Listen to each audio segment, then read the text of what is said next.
Cheers to 234. Cheers. Tea. What's new? Water. Grant's sick again. Yeah, I am.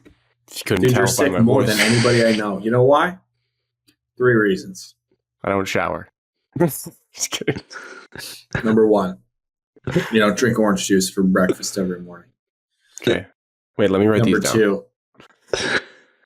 Number two, you don't expose yourself to germs enough. You're too much of a clean freak. You need to let yourself be exposed to germs so you can That fight was the them reason off this better. trip happened. Yeah, this bout happened for sure. And number 3, it's mental for you. You just tell yourself you're sick when you're not. And I need you to be tougher. Okay? So That last part's not true. that's number 3. You had COVID 15 times during the fear-mongering news. What I could be accused of is if I start to feel sick, I really milk into it. Like I really let it affect Oh, I've me. seen it. It's ridiculous. Like I'm dying. Carrying a tissue around, blowing your nose, and you have nothing to blow. Just ridiculous. Yeah, you gotta toughen up, Grant. It's embarrassing. Orange juice exposure, mental. Does Marissa yell at you for this? No. Does she milk it too? Well, no, She probably does. thinks she's sick too. She did say over the weekend, like, I have seen you embellish it before. And I was like, yeah, I know, but I'm not really embellishing it this time. I'm on the tail end of my sick. I'm on the tail end of my sickness right now. I'm never sick. Wilkins and I are never sick. I'm one of one. Well, one of two because it's you and I. But yeah. Do you? I think Are you guys around little kids ever? Pages. And she brings it home. Yeah. Well, yeah. When Marissa first started working at her place, I got sick from that because those are germs different. But I haven't been around kids in a long time, and then went and saw my future niece and nephew in Auburn, and I think they got me sick. It also could have been a plane. I got on a plane on 4 hours of sleep. Expose yourself more. I did. I jumped into the deep end and I got sick. 2 other things to add to the list. Top 5. 7 to 8 hours of sleep every night.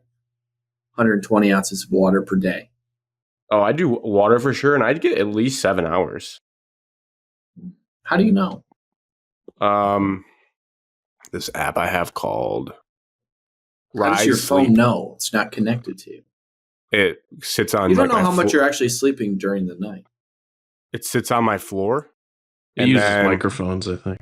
Sits on my floor. I mean, like most Americans, I would say, are touching their phone a little bit before bed. Not great. I agree. I'm bad at it. But like when I set it down and I roll over and I fall asleep in 15, it shows me on this chart, like this huge block was like your phone had no movement. And then it goes when I pick it up. Can't see shit. Yeah, but it's not really telling you like how good your sleep is. Correct. It's just telling me quantity. You might go get in bed and be in bed for the duration of 7 hours and get 5 hours and 57 minutes of sleep. Because you roll around, you wake up. How I currently sleep? No, I usually have my phone next to me in bed and I put it down and then I fall asleep. I fall asleep pretty easily. Not a big deal. But do you stay asleep all night? How would you know? Yeah, pretty much. Maybe I wake up once because at 4:30. Oh, I'm getting bullied by Whoop guys right now. This is what this has turned into. Well, I'm telling you, since I got one, a lot of things have improved. You've never gotten sick since? No. Maybe I'll get one for Christmas then. I might, fall into some Christmas money. Maybe that's what I spend it on. You still get Christmas money at almost 30 years old? Yeah, I do. There it is.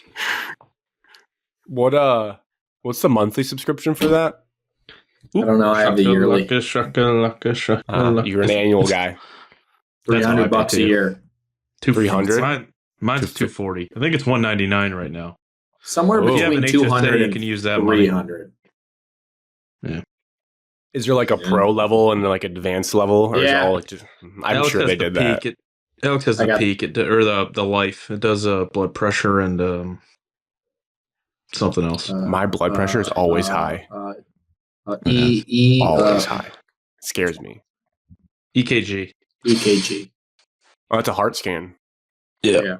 Tells me. I don't know how accurate they are, but I have my annual checkup start of January, so we'll see how that goes.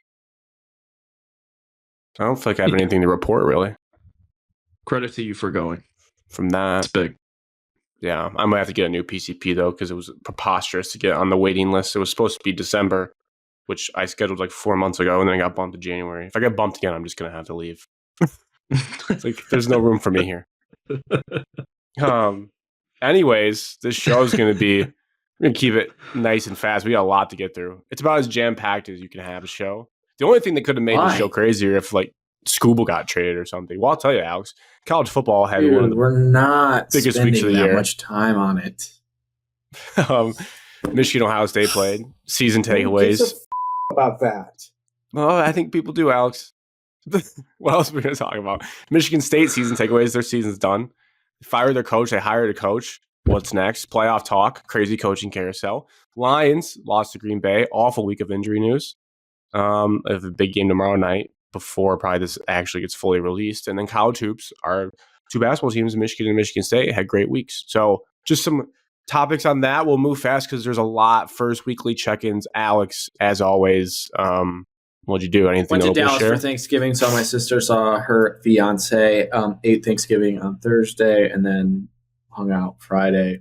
Went to the bars, came back Saturday to Houston, and then I relaxed, did laundry, and went to work on Monday like a normal person. That is my week.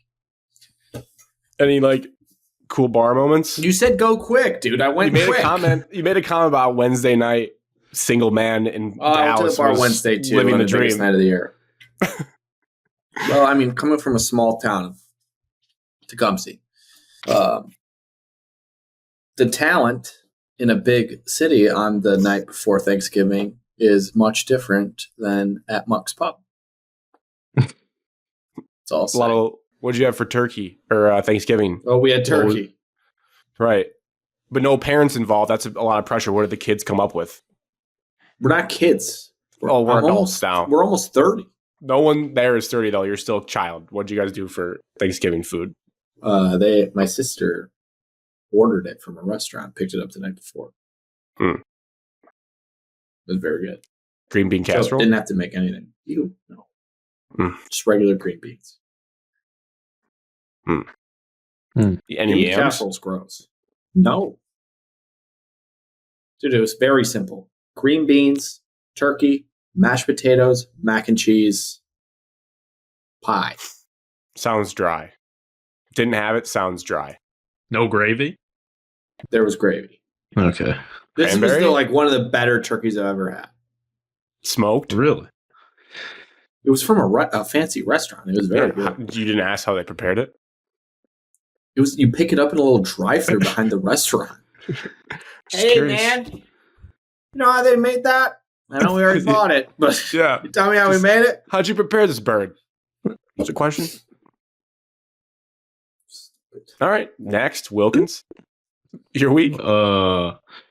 Wednesday, day before Thanksgiving. Didn't go to Muck's. Too old for that. We go to the Autos. Thank you for hosting Autos. We play a giant game of left, right, center. Everybody puts $10 in. It was a pot of $240 this year. There's 2 tables. You play 2 games. The winner of each game goes to the Final Four. You play 1 game for the entire pot. Once again, I made it to the Final Four and choked. Did not win. I don't really know what that game is. Dice I game. don't know either, really. Dice game, you roll 3 dice, or however many like chips you have. Sometimes people play with quarters. And depending on if it's a left, right, star, or a circle, you move the chips around. And it's whoever has chips last, basically. It's a completely random luck game. So it's just how good you are at rolling dice. Did that. Went to friend of the program, Botcher's house. Good time over there. Let's just say one person was very sauced. He was enjoying himself day before Thanksgiving. Hell yeah. If you're going to do it in your own home. He did it right. He did it right. I had to drive home. That wasn't me. But I'm glad he had fun. Thursday, 3 Thanksgivings. Wow. Kind of a battle. Watched the Lions lose. Evan, host of the show, made a wonderful mac and cheese for the Cadmus family. I put pepper jack in it. Not often you have a mac and cheese with pepper jack in it. It was very good. Any like Picked that up immediately. crispy top or more just gooey throughout? No crispy top because the oldest child in that family cannot have any toppings on the mac and cheese. Crispy top? Now, I did make mac and cheese for my family's Thanksgiving, and I crumble up, I put Ritz and butter and garlic powder in a food processor and topped it with that. Crispy top. Crispy top. And then I also got Common Grill rolls for that. So if you know Common Grill Chelsea, Michigan. Yeah, they did a little drive-through situation like Alex mentioned. Picked up some pre-baked rolls and cooked those for my families. And then went to the other side of my wife's family's Thanksgiving. Just an absolute battle all day. Watched Zay Flowers score 0.6 points on the couch after eating 3 meals. That was definitely tough. Friday, nothing to highlight, I think. Just sat at home. Saturday, watched the game at friend of the program, Ryan Cleary's house. Ohio State household, so I did put Wolverine Wilkins away for the day. So sorry, Wolverine fans, that may be why we lost. Sad to see. And then, I think that Sunday, nothing, work all week. Went to the Wings game yesterday in the suite, so that was a good time. Hey, Wings were on fire. buddy. Felt good. Go Red Wings. Don't try to hurt any of us, okay? I'm not trying to hurt us. Grant? Make it sure. Season ticket holder, sweet member, Cody of the Red Wings. He loves puck. Wednesday night, I watched one of my basketball teams win the Players Era Championship. Kind of getting pretty close to your mic here. Wednesday night, I watched one of my basketball teams win the Players Era Championship because I got bullied by my friends in the Michigan chat that I couldn't go to sleep, even though I had a flight out of DTW at 7 a.m. So I got 4 hours of sleep. Mickey Mouse tournament. Some people are saying it's better than the Final Four. Anyways, I slept 4. I'm joking. I slept 4 hours after seeing that thrilling victory. Got up. I can't believe you stayed up for that whole thing. It was over at halftime. I fell asleep with like 10 minutes to go in the game because they were legitimately, no joke, up like 30 points. And I was like, this is unbelievable. But I was still coming off the high of that. So then I tried to go to sleep. I don't think we should be throwing that word around for the Players Era Championship game. The succession of 3 wins in a row in that fashion was truly unbelievable to my eyes. I don't think that word needs to be mentioned. No. I was impressed. I mean, me too, but we'll get Thank you, Wolverine Wilkins. Unbelievable. Hey, also, this is something that is a cool history nugget for the show. Wilkins was actually on the same show last year. He was on the week after Michigan, Ohio State. I forgot that. I had a brain blast today. I was like, I think he did this last year. And I went and looked, and I heard his voice instantly when I clicked. I was like, yeah, he was on this show last year. But Evan's coaching middle school basketball, by the way. I don't think I said that off the top because we weren't recording yet. Where was I? Went to DTW. Nobody flies on Thanksgiving. So if you ever are in a pinch and need to fly somewhere in the morning, I suggest doing that because the airport's dead. Landed in Atlanta, which is still Eastern time. I don't know, at like 9:30. Hour and a half drive to Auburn, Alabama. You go into Central time, so you go back an hour. Got there around 11 a.m. Had about an hour till the Lions game came on. Watched that. Didn't eat dinner till later. I'll watch that with like 3 Packers fans, 1 Lion fan. Very tough. I thought I composed myself well. Definitely rattled me. Definitely made me upset for a little bit. But then we moved on. Drank a lot of whiskey that night. And then ate around like 5 p.m., I want to say, or so. I was in charge of the green bean casserole, sweet potatoes, mashed potatoes, smoked turkey on a Traeger. Shout out to Matt for doing that. Turned out delicious. Injected it with this like herb garlic butter. Phenomenal turkey, very moist as you look for in your turkey. There's mac and cheese was there too. It was good. It was really good. Spread. Friday, did some Black Friday shopping a little bit. Went around to see the scene in Auburn. Went to Dillard's. Got a hoodie that was on sale for $20. Random. Dillard's, you're not hearing that name around a lot. It's a strip mall. It was like a strip mall. There's Dillard's. We know what Dillard's is. Sales everywhere. There's one in Ohio that I go when my mom likes to go to. They have good sales for men there. I don't know I don't know what to say. There's this brand, if you're ever there, if you want to get in the weeds, it's called Daniel Cremieux, Cremieux, like a French brand. I really like it. They have good deals. There's like no logos. It's just plain clothes. I enjoy that. If you're ever in a Dillard's. Also went to the Auburn University Rally House. That store was insane. Got some merch there. Saturday, the game, and then the Iron Bowl after. Pretty misery-filled day in terms of sports, but still great things to be at. Sunday started getting sick. I started to feel my sickness. I think I slept for a long time during the day, just kind of laid legitimately on like a little nugget thing for kids on the living room floor for like a long time.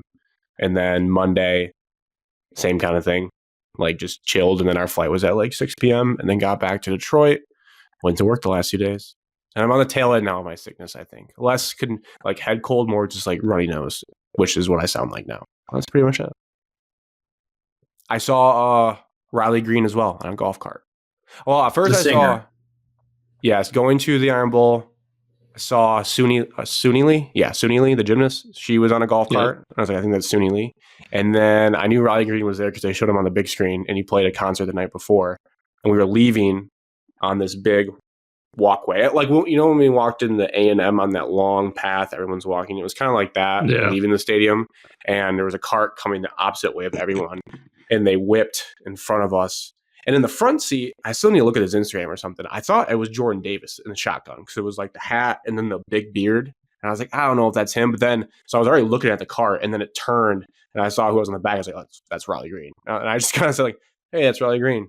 And I said like pretty quietly, so like no one really heard, but he was like close enough, and he kind of just did like a little peace sign back, like a tip of the cap that like he acknowledged. I was like, oh, that's pretty cool. You heard me say it.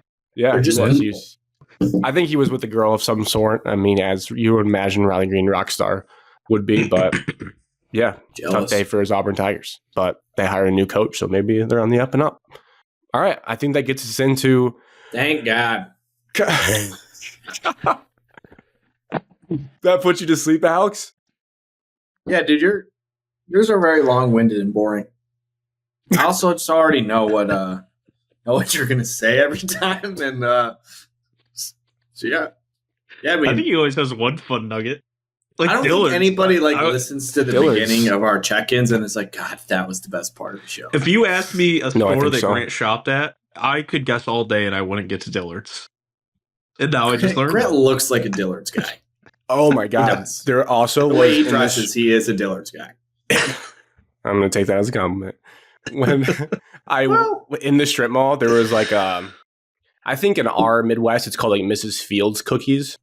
You know that brand? There's a one called Great American Cookies in the Auburn Mall, and they had to have been trolling with this cookie. It was in the display case. It was very large, and they wanted you to read it. And the cookie said Diabetes Awareness Month. I couldn't believe like the irony. Like this was just sitting in the window, and it says Diabetes Awareness Month. They're absurd cookies because it's already a giant chocolate chip cookie, and then they put frosting on it. Yeah, like, nobody needs that. Yeah, it's like it really is. Because you're not eating that M&M and then the frosting. No, bad dog. I know. I didn't say I was. Great, you can't join our chat because you're not accountable. But oh, okay. You guys have an accountability chat without me? Yeah. It's a little more stingy than the Snap group. Is it no ice cream? I mean, it's like you have to report your protein, your water, your workouts every single day. And then I'm going to be super mean if you do something bad. No shot, I'm in that. It's really not for me. It's for it's like Alex is a coach on The Biggest Loser. That's what it is. Like that's how mean he is. Yeah, I'm holding people accountable. He looked into that show. And they were doing bad things to people. Yeah, I did watch that documentary. Bad guy. I'm not a bad guy. I just want what's best for my friends. My friends say they want certain things, and then I'm like, well, if you want to achieve them, gonna have to hold you accountable. You like yelling at people and talking down to them, so it sounds perfect for you. That is, it's kind of like your alley. I like guiding people to be better versions of themselves. This is exactly That's what I tell my team at work. I want what's best for you guys. All right. Michigan versus Ohio State, the game, as Wilkins said. I have a lot of thoughts about this, as you can imagine. I think I'll the best. start. I was going to say no. I'll start. I think the best way for these is when the team lose. I'll let the rival fans, ask me or pepper me with whatever questions you want, and I'll probably answer a lot of things that I have written down through your questions. If I don't get to them, then I'll go off on my tangents after. But I guess the floor is yours to ask me about what you think. Questions? Okay. Or just make statements. Start. Yeah, whatever. I can start. So you finally believe that Alex was right all season and that Michigan is a Dookie football team? Yes or no? Is Dookie? No. That's all my questions. I think they're a top 25 team still. Is that why I'm playing? No. I mean, that's not what I'm playing. That's not what you come to Michigan for. That's not what you play for. You don't play to be top 25. So it's a failure in that sense of the goals, but they're still a top 25 team in the country. Well, that says a lot about the top 25 teams in the country then. I mean, I was 22nd team in the country. We play them. I think we either beat them or lose. Suck. I'm like, yeah. So if Jonathan Smith led Spartans had that team beat. Wilkins? On the road. Obviously, the highlights are Bryce Underwood passing yards, how the offense looked. Bad. Is it a Chip Lindsey problem? Does Michigan have a Chip Lindsey problem? Is it a talent problem on offense, or is it a mix of both? Is Chip Lindsey being held back by the pieces he has, like as pass catchers, and maybe as the thrower? I think it's both. I've gone back and forth. The conspiracy theory fans would tell you there's still some of like Sharon Moore holding back Chip because Sharon. That's what the message boards say. Because Sharon was under Jim Harbaugh, and Jim Harbaugh started to do that to Gaddis, and then probably did that to Sharon, and that's how they won a title, being like, we're not doing speed and space, we're doing like old school way. Was Sharon the OC? When we won the title, yes, against Alabama. Yeah. Rose Bowl, he actually called a great game. Yes, he was. He was the offensive coordinator? Correct. That is stunning. What did you think he did? You thought he went from O-line coach to head coach at Michigan? I thought he was like co-OC with somebody else. Well, he was for a year. He was technically, but like he called plays for the title team. That was his job. Yeah. Now, was Jim telling him like, I want to run this? Probably at times. Hard for me to believe it now, watching the last two seasons, that guy called him the game. Well, he had 9, so 9 stinks. 9 was fine in college. Good college player. Does the game play out any differently in Michigan's favor if Justice Haynes plays? No, we still lose, but we probably he would have scored. He would have scored the opening handoff. That 61-yarder by Jordan Marshall's to the crib. Yes. If that's Justice Haynes, so there's a touchdown. We score a touchdown in the game if he's in there. I think it's closer, but I still think Ohio State could have like picked their number towards the end. They could have scored 42 points on us if they wanted to. They just kind of played like old school, not old school, but they played like 2023 Michigan football in the second half and just ran down our throats and killed the game out. Now, fan brain. I was watching the game with a bunch of Ohio State fans. When Julian Sane third throw throws that pick, did you immediately think it's happening again? No, 100%. I looked at Colby. I said, "Oh my God, it's happening again." And Rex Cleary, Ohio State fan, said, "I am not even worried." Wow. So that made me feel better, but I wanted to know the Michigan fan side of it. Oh yeah, for sure. And even I saw a clip from Bussin' with the Boys. Ryan Day said, "Oh, like even in his bite, like, oh shit, there's like no way this is happening." Like he was like, you have to. That was. Like I said the week before, I actually started watching more Saiyan cut-ups on YouTube, and he like is a really good player. And so when I saw him do that, and he hasn't done anything like that all year, I was like, oh my God, there is just something mental. So I felt more embarrassed as the game went on that I let myself get excited after that. I did say immediately though, once we only got 3 points, that like, oh, that's gonna come back to bite us. That we're only up 6 down there. Yeah, we're up 6-0 differently. Yeah, absurd. Now, big picture. You can get more into the game because you're the fan. Granular with it. Big picture, what does Sharon Moore need to do next year to keep his job? Because I'm already starting to see rumblings. I saw a Michigan fan account basically infer today that if Sharon doesn't go 10-2 and make a playoff next year, Michigan needs to can him because Pat Fitzgerald is now at one rival and Ohio State is cooking. I can't believe Pat Fitzgerald has already made a mark on Michigan fans. He's coming. But does that feel like what needs to happen? Because I don't know. I get it's a different standard there. Sharon Moore's never impressed me. I can't believe he got the job, but I think Michigan was in kind of a tough spot when Harbaugh left. Well, he was born on third base. Yeah, that's a lot to unpack there. It's a great question, Wilkins. It's important to have the context of how Sharon got hired. He got hired because Jim left us high and dry and left because we won the title, and he left when everyone was already hired. Okay. And I think the timing was too that I forget how DeBoer ended up going to Alabama like after that, but like we had already made up our mind. And I think like message boards, woo-woo stuff, like I'm pretty sure if Michigan could have had Kalen DeBoer, they would have like bent over backwards for him. But we have Sharon Moore because he was the offensive coordinator, Alex. And I would say, I mean, it might be unfair, but I said going back when he got Bryce Underwood, like if everyone's going to tell me this kid is amazing and we're going to put all our eggs in this basket, then like, especially coming off the high of 2023, I was like, we have to win a title in one of his 3 years. So that's super lofty. Looks a lot less likely after your first year, but a lot can change in the next 2 years. So I would say, yeah, if like we're bringing in all this talent, we have these recruiting classes, we have this kid, we're paying him all this money, even though the schedule's on paper tougher next year, yeah, you have to make the playoff. I don't know if that's like a backdoor 9-3 because you like have big wins, but 10-2, you can't go 3 years, I feel like, not making a 12-team playoff. And maybe that's not fair because Michigan before Harbaugh, after Carr, was horrendous. And then even in the first half of Harbaugh, which people just selectively forget, was incredibly frustrating. Like, I keep thinking when people are like, Sharon's got to go, I'm like, well, we're also the same fan base that was like totally fine with Harbaugh being fired in 2020. And then he won a title. I'm not saying I like expect Sharon to win a title ever, but I have to remind myself, on paper, he went 7-5 because it was a screw job in the sense that like Harbaugh left, took a bunch of staff members to the Chargers, basically raided the cupboard. Okay. And they didn't have a quarterback because they weren't ready for it. And then he went 9-3 this year, which on paper is better. To Alex's point, 9-3 is not that impressive considering who they beat and who they lost to. So long story short, Cody, yeah, I probably am in the camp. He's got to go 10-2 and make the playoff.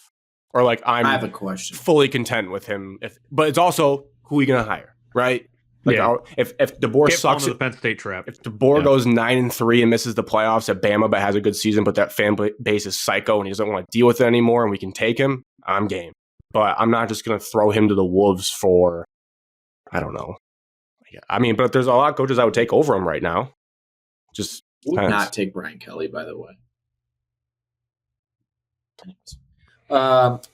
Question. The answer. 2 questions. Did you see the special teams coordinator was fired today? Yeah, that was step 1 of my wish list. That guy had to go. Question. There's 136 teams in college football for those keeping track at home. We were 117th out of 136 in special teams efficiency. So, gotta go. Question 2. Please grade Bryce Underwood's performance for the season. Oh. For the OSU game, it was like a D. That game it was like a D. Well. It was so bad. And that kind of answers Wilkins. I got off on a tangent. Guilty. I do that a lot. But when he asked about the offense. Most weeks.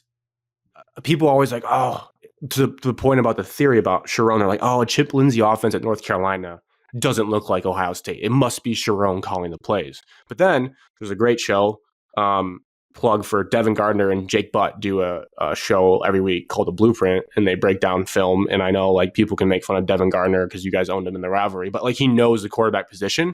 And he broke down a lot of film this week, and he was like, yeah, Bryce just played pretty bad. Like the pockets he was given were not that bad if he steps up, and there was a lot of routes over the middle that he just missed and panicked and threw the check down instead, or he scrambled for like a 1-yard gain, or on designed run plays, he didn't wait for the blocks to get set up, and he just looked super duper sped up in that game, and there was plays to be made, and he just didn't really make them. Even the sick ball he threw down the seam to McCulley into like double coverage was not the right read on that play. They broke that down on film too. And so I'm watching it. I'm like, I'm just a dumb fan. But like if these guys are telling me and it makes sense, like it's a numbers game, he's seeing the field wrong. He played pretty bad. For the whole season, I don't know. What? Is that mine? No, it's dumping outside. Oh, really? I don't really hear it. Anyways, I don't know. I had high expectations. Got paid a lot of money, I probably had too high of expectations because I've never had like a true freshman quarterback start for me, really. I can tell you for the whole offseason that this would happen. I'm going to give him like a C+. I feel like he would be harsh on himself and give him a C+. I think he did pop. He made some plays, but there was never like a clear linear progression with him, which I think is frustrating. And that kind of like he had his peaks at certain, like he played really good against Washington, and then like he regressed bad during Michigan State and Purdue weeks, which was super alarming. And then Northwestern, he threw like 3 picks. But outside of those, I thought he actually that played game was bad though. One of his better throwing games and like good tough throws besides the brain farts. And then Maryland, he played his best game probably the season just overall. So then they're the worst team I've ever seen in my life. Also fair, but like there was like different moments throughout. It was like up, then down, then up, then down. It was never like, consistently getting better and like learning. Yeah. So I give him a C+, I guess. A lot to work on.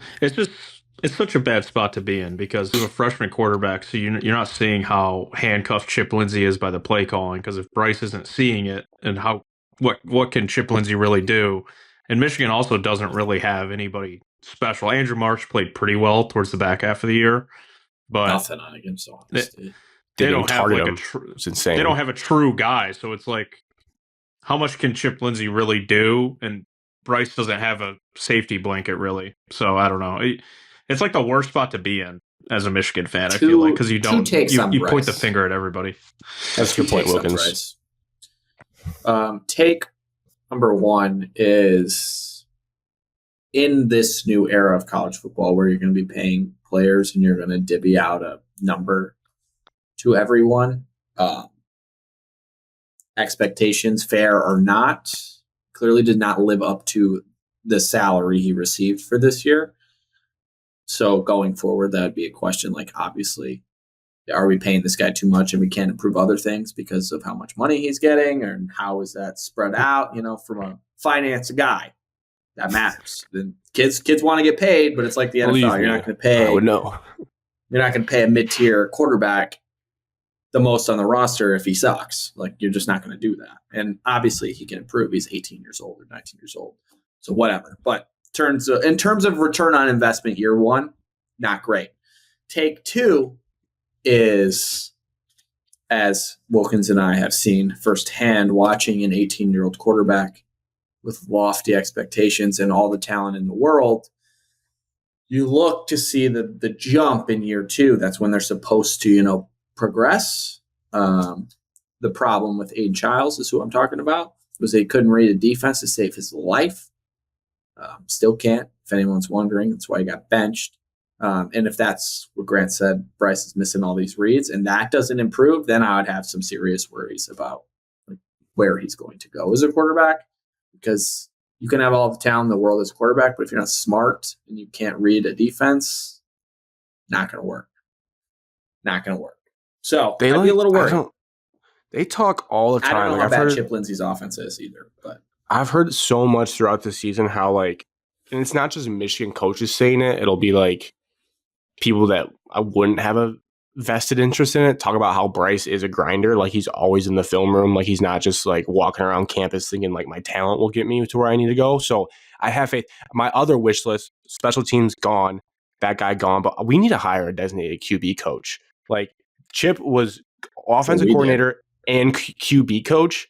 And I would believe in a world where like maybe his first year at Michigan, like he's still implementing what he wants to do in offense. And maybe I don't want to ever say he neglected like Bryce's like skill development, but like there's still mechanical stuff with Bryce that you feel like would be cleaned up, and like just the way he's reading things. That like, you're the University of Michigan, you have Larry Ellison, you have a huge budget. Like, let's just have a guy that just coaches our quarterback and like works with like Mark Brunell for Jared Goff. Like, let's be a big boy program. Let's just have a guy. We have one. that's going to talk to Michigan a quarterback. State has a cute quarterback coach. That's my wish list for this offseason. I need that because, like you said, Alex, there's a lot of money going into this kid, and for guaranteed 2 more years, assuming he stays, obviously in this new era of football. But like this, it all needs to culminate in like his sophomore year, make a run, and junior year, make a run to something like meaningful, or else people are going to get cold feet and investments in the future. This was a big thing. I'm trying to think of what else I got. The 9-3 season I wrote on that, it kind of feels worse right now than we did at 7-5 in a weird way. I think that goes to the point Alex was making about the level of opponent. But like this time last year was such a whirlwind where we beat Ohio State, flipped Bryce, and then you beat Bama in the bowl game. Like I'm pretty like I'm going to feel better about Michigan football at the end of last season than I will this year, even though the record on paper is better, which is a weird thing where you're 9-3. I don't give a shit what happens in the bowl game. I think we're going to play Texas. I learned my lesson last year that I got duped by the Bama game a little bit, even though I am the Mr. Bowl games don't matter guy. I fell for my own trick. Do that. I told you again. It's just so dumb. Like Fred Moore had an awesome catch in that game. He transferred mid-season. Jordan Marshall was actually a good running back who popped in that game. So that I did take away from, but there's just no stock I'm going to put into us playing Texas. Even if we look good, I really don't care. I would honestly just like to see Bryce sling the ball like 50 times if we could. Like just let him get as many live reps against a good defense as possible. Yeah, and then staff changes. The special teams coordinator was a big one. There's definitely some other ones that I know like the rabid part of the fan base wants bad. I just don't know if they'll happen. Wink almost left last year. He's interviewing for DC jobs. I don't know what his future is. A lot of stuff could definitely change in the next months, but I guess that's why it's the craziness of the offseason.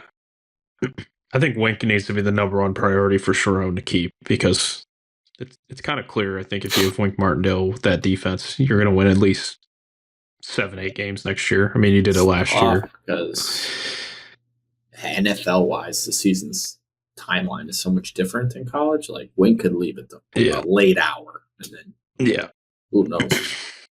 There's a portion of the fan base that's getting antsy with Wink. I'm not there yet because last year he did a lot of work for us, had a lot of talent.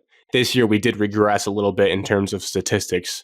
They were still okay, but they were more like a top 25 defense. Last year they were like a top 10, and that's why they won those games towards the end. There was a weird thing all year. We did it in this game too, where we're just rotating guys so much on defense. Like Zeke Berry, number 10, playing a great game against Ohio State, and then I'm having to watch one of our like freshman corners, number 14, like just get burnt on a slant route for a touchdown, and he's not even on the field. And I'm just like, what are we doing? Like, why are we? I understand keeping bodies fresh earlier in the year, but like when we were playing Ohio State, like I need my best. And that goes to a bigger point of the talent gap. Like the whole Michigan Ohio State thing, the last year and then going into this year was purely a mental thing. Like 23, we were as talented as them. 22, we had talent. They probably still should have won because they had freaking CJ Stroud and all those receivers. But like this was just like, can the mental thing last? And then I'm going down the rosters and it's like we're playing Jaden Mangum at safety and they have Caleb Downs. Okay, we're running out Donovan McCulley and they have Jeremiah Smith. Like there's just such a big gap in talent. That also goes to a reflection point after you lose to Ohio State. I was looking back at our recruiting classes. Like it's also fair to say like in 23 and 24, Harbaugh was like knew he was leaving, and our classes were like 20th and 19th in the country in recruiting. So like we are a little dry. Like Sharon comes in, we get a top 10 class. This year we're gonna have like a top 12 class. Like he's getting more blue chip guys than Harbaugh did, which is probably the route he's going to go because I don't think we'll ever develop as well as we did under Harbaugh. So you just need to get better talent. Just fix that if you're not as good of a coach development-wise. But that's also fair because you can see with Ohio State, like they have studs. They have Arvell Reese, Sonny Styles. Like we don't have that, and they've been building that for the last 4 years. Yeah, and one of your best defensive players headbutted a ref in the game. Yeah, and then one of your other best defensive players quit on the team, just didn't play. Called by God. I mean, tough circumstances on the defensive side of the ball. And then he like tweeted like I'm back, like hashtag the game. I actually, if I had to say anything, like I just hope he's like all good. Like I hope he's like okay. But it's crazy that he just was gone. He was like he made 13 all Big Ten today. Like he's a good player. He just left. Yeah, crazy. Yeah, and Barham. And Barham should have been kicked out for sure. I don't know if Michigan fans will hate me, but like I was fine with the Jeremiah touchdown being upheld. Like if that went against my team, I would have been throwing a fit that got overturned. So I was just like, yeah, it feels gross. We got cooked on a double move. Like I get, like when Joel Klatt was like, oh, I think it's a touchback. It got me thinking, oh my gosh. And like my prayer was like, oh, I can see it. But I was like, all right, like spirit of the game, like sick play, that should count. I guess my thing, wasn't it 4th down? Yeah, it was 4th and 5. Yeah. So technically the rule on a 4th down, right? Like the offense can't advance the ball. So if he started fumbling it at the 1, shouldn't it, like if that was a fumble, shouldn't it have been a fumble at the 1 yard line? Maybe. That's when they started talking. When they started talking about it, I was like, they would have to like really go down the line to get to there. But I was like, it was much easier to keep the call on the field. Yeah. The furthest thing it should be is a turnover. But I like if I was a Michigan fan in the moment, I would have been pissed. Like as soon as Joel Klatt mentioned it, it would have been a cheap, easy way to get out, and then you would have bought back in and been like, oh my god, it's happening again. If they didn't say anything, would have any idea.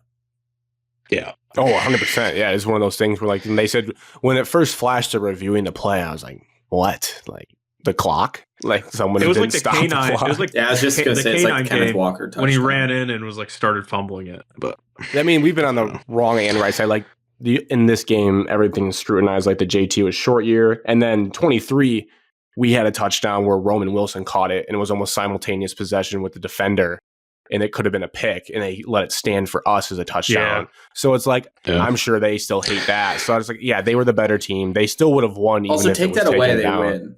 Yeah, it doesn't matter. It was. I mean, it wasn't competitive. Second half was incredibly, incredibly humbling. That 20-play, 13-minute drive was just like soul sucking. And I was like, now I know what it felt like what we did to other teams. Like, I'm like, oh my God, this is what it felt like. When they flashed how much time that possession had been, I didn't even realize in the moment that they were like, it's been 11 and a half minutes since Ohio State got the ball back. I think almost that. I knew it was long. At the fact that it flashed 20 plays, I was like, oh my God, dude, 20 plays. Is so many. That's like 7 3 outs. That didn't happen. They could have just won by 50. I know. Like that's what was like. They just played with us. Like they could have probably scored 50 if they wanted. They're just like, we're just gonna sit on the ball because you can't. And that was like the rushing attack part where like they found that and they just wore us down. And I don't know. This is just like pile on my whole team segment, but like the behavior of this team. Like they were like we looked like the fakest tough guy team of all time. Like we just wanted to fight after every play, getting our brains bashed in. And then the whole logo thing at the end where like you're standing there. Coach.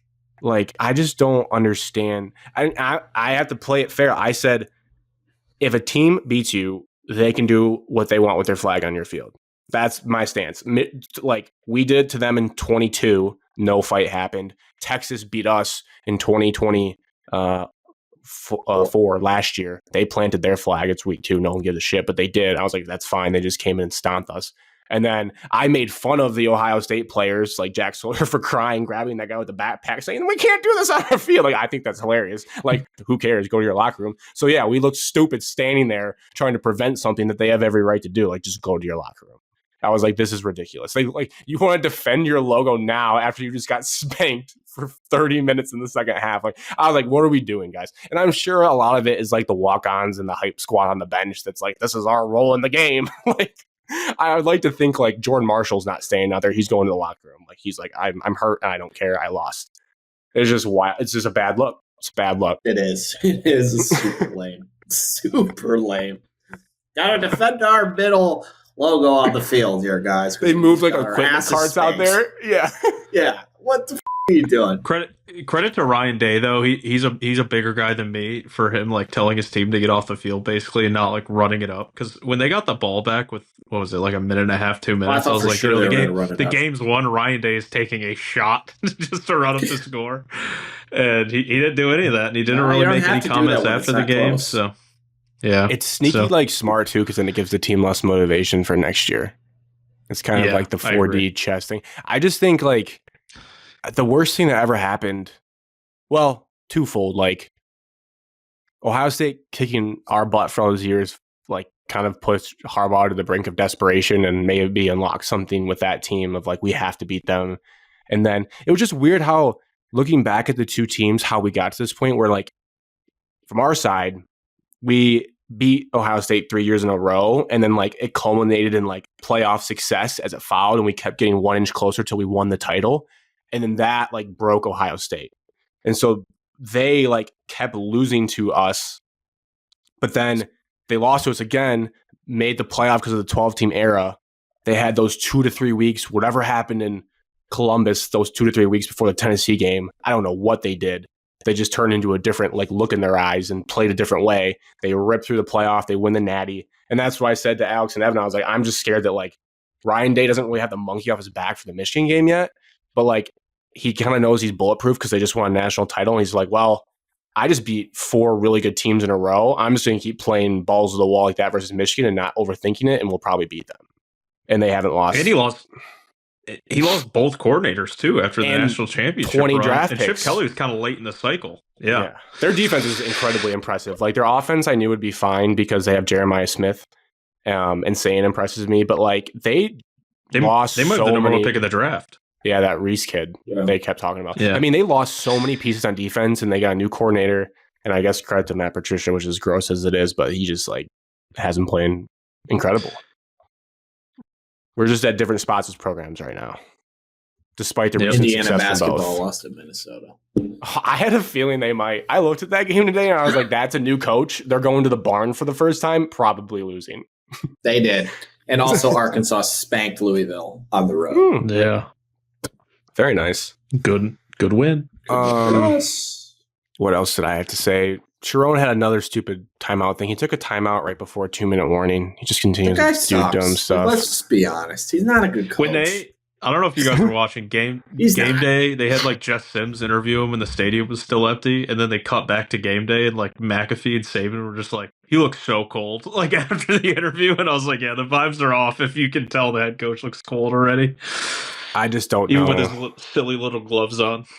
I don't know. I do think I'm trying to be optimist, and, like, but also, Alex, if we're going to talk about honestly, we're kind of stuck right now. Like, you're going to fire the guy. Like, who are you hiring at this point? Like, you kind of are stuck for this weird third purgatory year, and it's like a prove it year. With Underwood and your recruits, because I don't know, like, they can't go the, like, small school, like, winner guy, like. It's just failed so many times. Like, it failed with Hoke. It failed with Rich Rod. Like, whoever they hire next, if they do fire Sharon and it doesn't work out, it's going to have to be, like, a big swing. I think he just got to, like, start to surround himself with, like, the smartest people. Like, there's a world with it. And I know people make the argument to me, oh, anyone can recruit top 10 classes with the Larry Ellison money. Yeah, while that could be true, I still think if you gave Jonathan Smith that money, he's not pulling in some of these top kids because you have to have a personality as a coach. Like, you have to relate to the kids. Like Underwood would not have came here if Jim Harbaugh was the coach. That was just a reported, like, fact. He didn't like Jim Harbaugh, and Jim didn't really like. He still recruits O-line at a high level too. Like, he just flipped that kid from Virginia Tech today. So, like, and that's where, like, the football team needs to be built.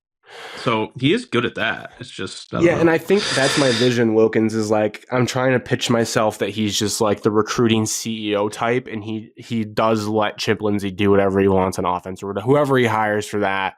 And maybe he gets a guy in the booth that's, like, more like analytical game decision stuff with timeouts that he struggles with. Like, but that's hard for an ego. But maybe losing to Ohio State, he's not propped up by this false sense of confidence anymore because they won last year. That might have been the worst thing that happened to us, that we beat them last year, because now you got to look in the mirror this year, and maybe he makes these changes. That's my only hope. Yeah. Long off season. We'll see. Long off season. I think that's all I had on the game. Anything else? We talked about the logo. Barham, where our program's at. Oh, our preseason predictions for Michigan, I wrote these down.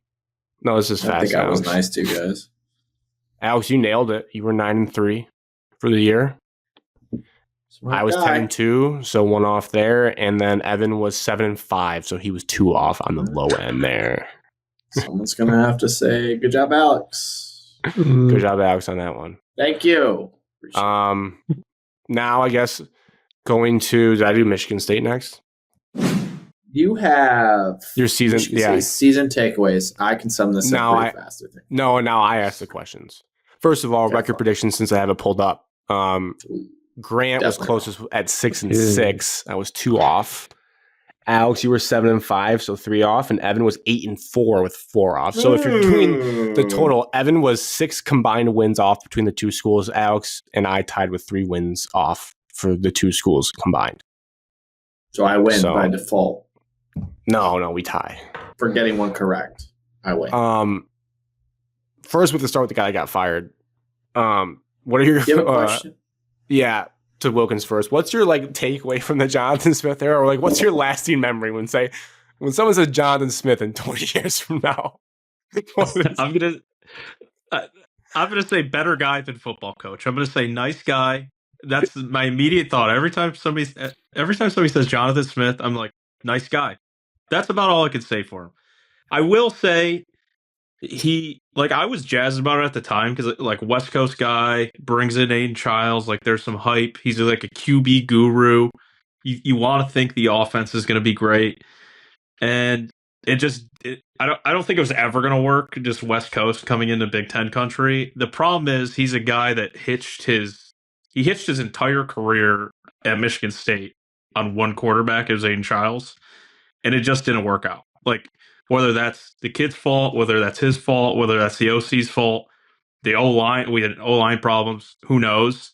I mean, he had weapons, so it's not that, but it is what it is. That's just how it's going to go. And you're the QB coach, and the QB doesn't play well because if Aiden Childs truly was that special, he could have elevated this roster and just played to that. We saw it in the Boston College game. We were jazzed about it at the time. Now it's not that impressive of a win, but it was awesome in the moment. We really thought he turned a corner. It was blah. It was just J-Bat. Credit to him for making the right move. It seemed like all this has been in the work for a long time. So I'm glad. I'm ultimately glad he did ultimately fire him. But I think that doesn't happen if Pat Fitzgerald isn't available or doesn't choose Michigan State. We probably continue with Jonathan Smith. 100% a fact. And who knows? I guess my biggest problem with Jonathan Smith and his whole career here is it just didn't. You just heard rumblings that he wasn't very successful in building relationships with high schools in Michigan and recruiting out here very well. And it's not that impressive when you're getting all these 3-star guys, a lot of projects, when we're already not winning now, and the quarterback doesn't look great. Credit to him for bringing in Alessio Milivojevic. I hope he stays. He looks like our QB for next year at least. His dad was pissed. He's staying. Yeah. I saw a tweet from his dad. Yeah, his dad didn't know. His dad coached against Pat Fitzgerald in high school. His dad's a high school coach in Illinois. He didn't know Pat Fitzgerald was getting hired yet. And then Pat Fitzgerald got hired, and Alessio was at the press conference. So I'm pretty sure QB1's coming back. I like Wilkins. Better guy than football coach.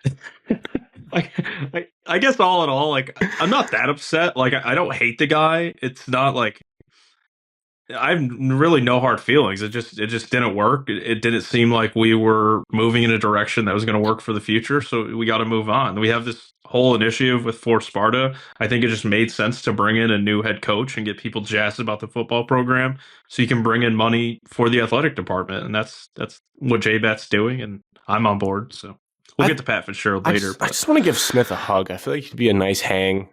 I don't know. We should invite him on our next SEC trip. I feel like he'd just be a quiet, nice guy. Hey, what do you think, Jonathan? You just can't lose football games and not be animated on the sideline. When your defensive coordinator comes down from the box in the Michigan game and he's more jazzed about the rivalry than you are, you look like a clown. And we should have known it. This is the head coach. We should have known when he got announced at the basketball game. He was just like, hey, guys, super happy to be here. Didn't really say anything. Didn't seem passionate about being here. It was purely a money play for him, and Oregon State was kind of pushing him out, and it was his only option. So, Wilkins, were you with me? I talked about this the other day with Pat Fitzgerald. Were you with me when Harbaugh got introduced at Chrysler? We were at the Illinois game, yeah. Okay. We almost sold our tickets. Was Ben V there, too? I think so, because remember, your mom got them when they were $10. Yeah. And then Michigan hired Harbaugh, and the tickets went up to $250, and we were like, should we just sell them? Yeah. I might have to start a new working theory of do they win the basketball game? Because I don't think Moore was impressive, but Harbaugh's was like a whole production. Like it was, they turned the lights off and they did like the coming home video, and it was, and I think based on your Jonathan Smith, nothing. But then Pat Fitzgerald pretty fired up last night. There might be something to like the basketball game test that we can have with coaches. When he did 2 go greens, I was like, this guy gets it. Like you can tell he's like fired up to be in MSU, which is like, yeah. It's like stupid brain of me because he might end up being like a horrible X and O's football coach, but he's not. We know he's not. We know he's not, but like that's what I want for my football coach. Like I want you to be animated. We're not like, let's face it, we're not a destination football program, especially under probation. So like the fact that he chose us and was like that bought in already, like I'm fired up for the future. I'm fired up. You fired up? Yeah. Al? Takeaways from Jay Smith, lasting memories. Yeah, I mean, nice guy, juiceless. Juiceless. I wanted it to work, cloud, but like, good guy, juiceless. I have a couple. If you're juiceless, you're useless. So like, I don't know what you're gonna do. $30 million richer. That's another adjective. He came here because the Pac-12 dissolved. Yeah, like I don't think he wanted to leave with Oregon State. I think he just had to. He was one of the hottest names in the whole search. Pulled a lot of national people. A lot of national people. Al, you might mention this, but I think we also gave him a kind of a raw deal. Yeah. Like our old AD, Alan Haller, he hired a guy without donor backing and promised him that NIL was in place and third-party collective was in place. Promised him all our facilities were up to standard and everything. And then Jonathan Smith got here. Oh, didn't mention the investigation either to Smith. Didn't tell him, basically just fed him a bunch of lies. Smith gets here. None of that's in place. So Smith is already behind the 8 ball. And then the problem with that is that Smith is a juiceless guy, so he's not going to go complain to anyone. So he just kind of took it. I feel so bad for this guy. And then when the new president came in and he's like, what the is this? Basically, like, what is this infrastructure for our athletics and our football program? And he asked Smith, he's like, yeah, you want me to fire him? And Smith's like, yeah, I think you should let him go. Like, that's it. But Smith never said anything until that point, until someone asks him about it. So he got it kind of a raw deal, but at the same time, you lose the Minnesota game, you should have won. You lose the Iowa game, you should have won. You played Michigan 2 years where you could have easily beat them one of the times. They're not good. Hey. You don't understand respectfully. They don't understand the rivalry.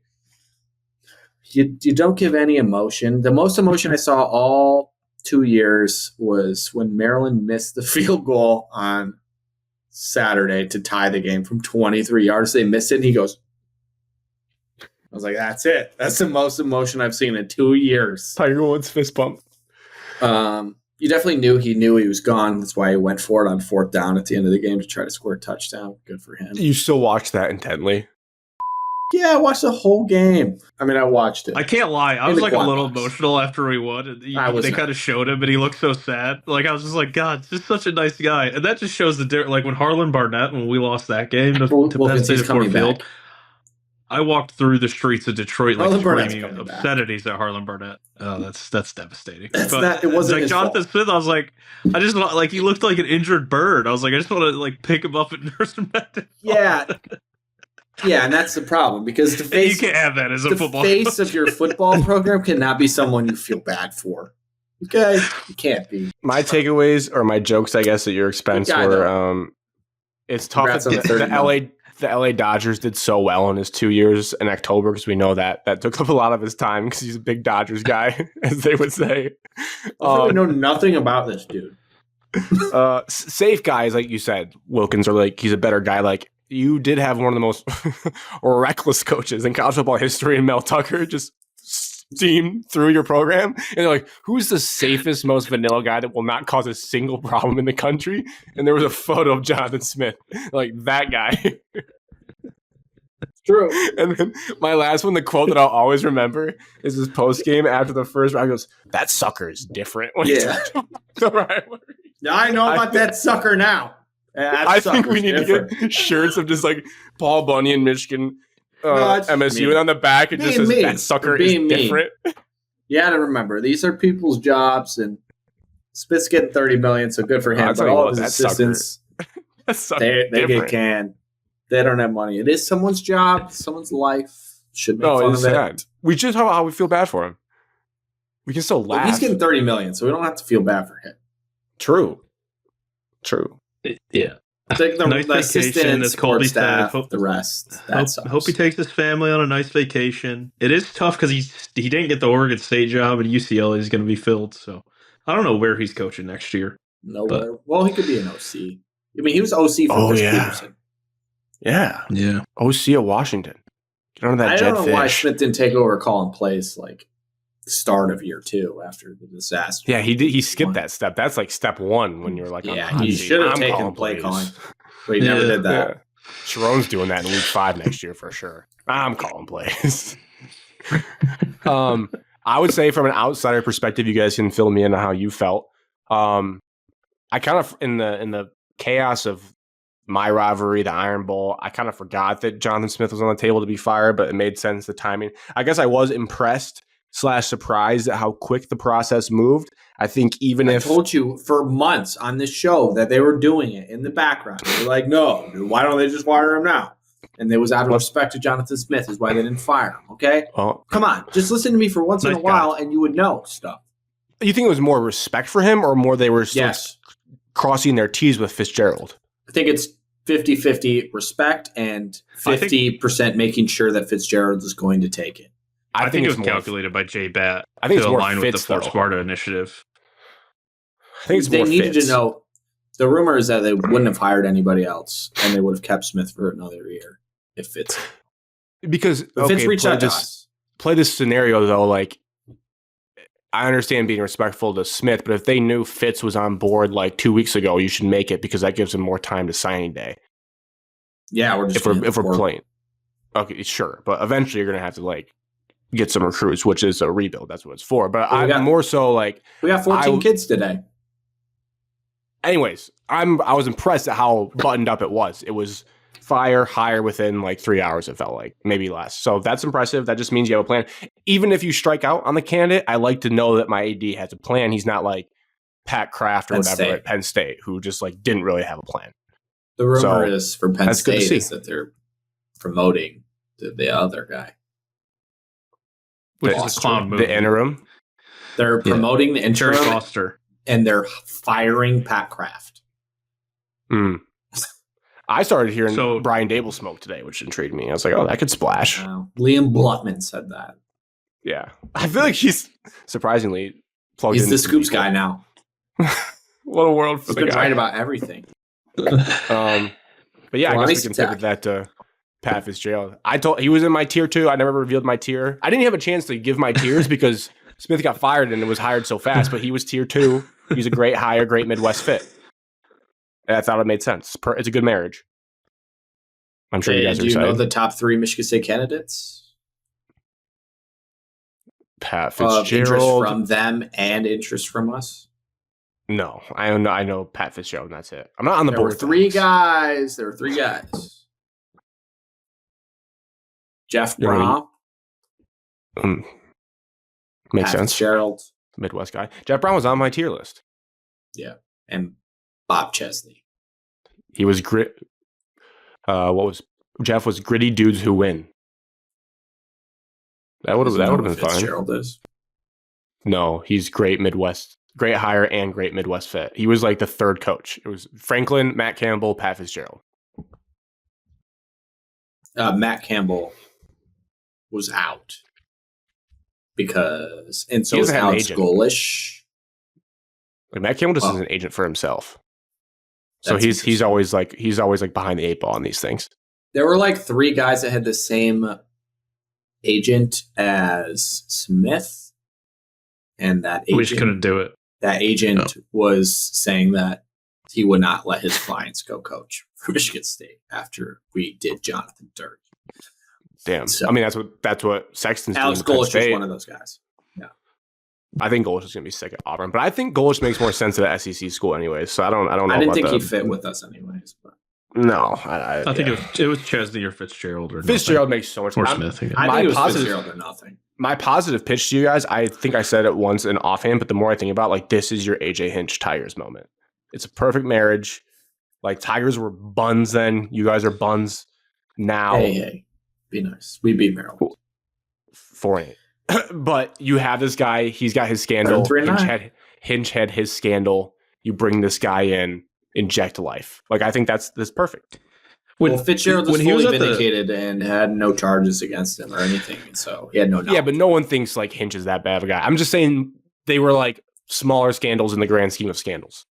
I know one was cheating. Like, if he continued at Northwestern, he could be at a bigger job than Michigan State. Like with that trajectory. He interviewed for 9 jobs this offseason, or this carousel. It's not really an offseason. And Penn State wanted him. So it's just a good match. I'm just saying, like, when he's in the press conference and he was like, there's nobody that you're going to find more motivated than me. And he almost started crying at the press conference. You could like tell that's just the guy that wants to coach ball. And also with like, I know he's an alum of Northwestern, so it's a little bit different with how loyal he was at Northwestern. Like that's the type of stability Michigan State needs right now. Like it's just been such a mess. I think even if he continues to go like 6-6, you have to give this guy somewhat of a leash because he's built a program like Northwestern. But I don't know. He checks a lot of boxes. It's not that sexy of a hire. Like if you're looking at guys like Brian Hartline, but look where he ended up. Like he didn't get a big job either. So I think it's a good hire. I think it's a wow hire. I think it depends on. It's going to depend a lot on like the staff he fills out, but I think it says a lot about the guy he is that he was able to keep like the entire recruiting class together, and all those guys stayed committed to the school, and they were clearly bought in on the culture. I think in football circles, he is very well respected. In not fan circles, in football circles, people are like, this guy definitely knows what he's doing. He's a very smart guy, Northwestern degree, knows football, and like he was like with NFL teams and Pete Carroll and like going to training camps and like learning their systems during this little hiatus and all that stuff that he's talked about. Sure, Grant, you're a sicko. You've probably looked at all this Michigan State Pat Fitzgerald stuff because you're sick like that. I have not.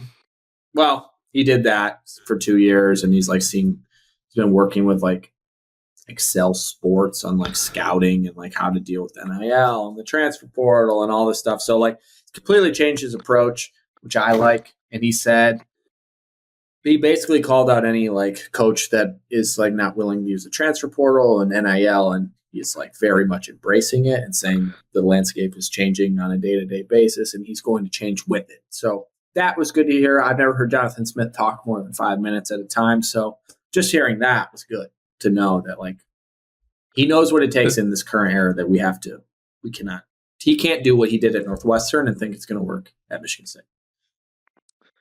It's a great culture fit, I think, for the school too. Like obviously with Tom Izzo, having 2 coaches that like are the fiery, like emotional, rah coaches. Like Jonathan Smith and Izzo just seemed like they weren't friends off the court. Izzo really likes him.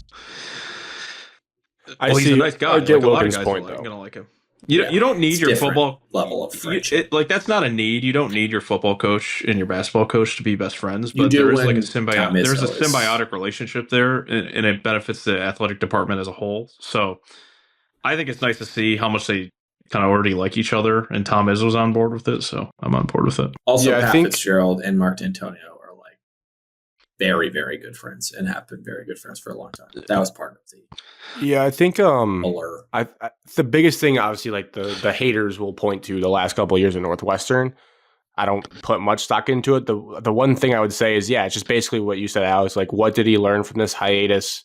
And like, are all the notes he took, is he able to like implement those the way he wants?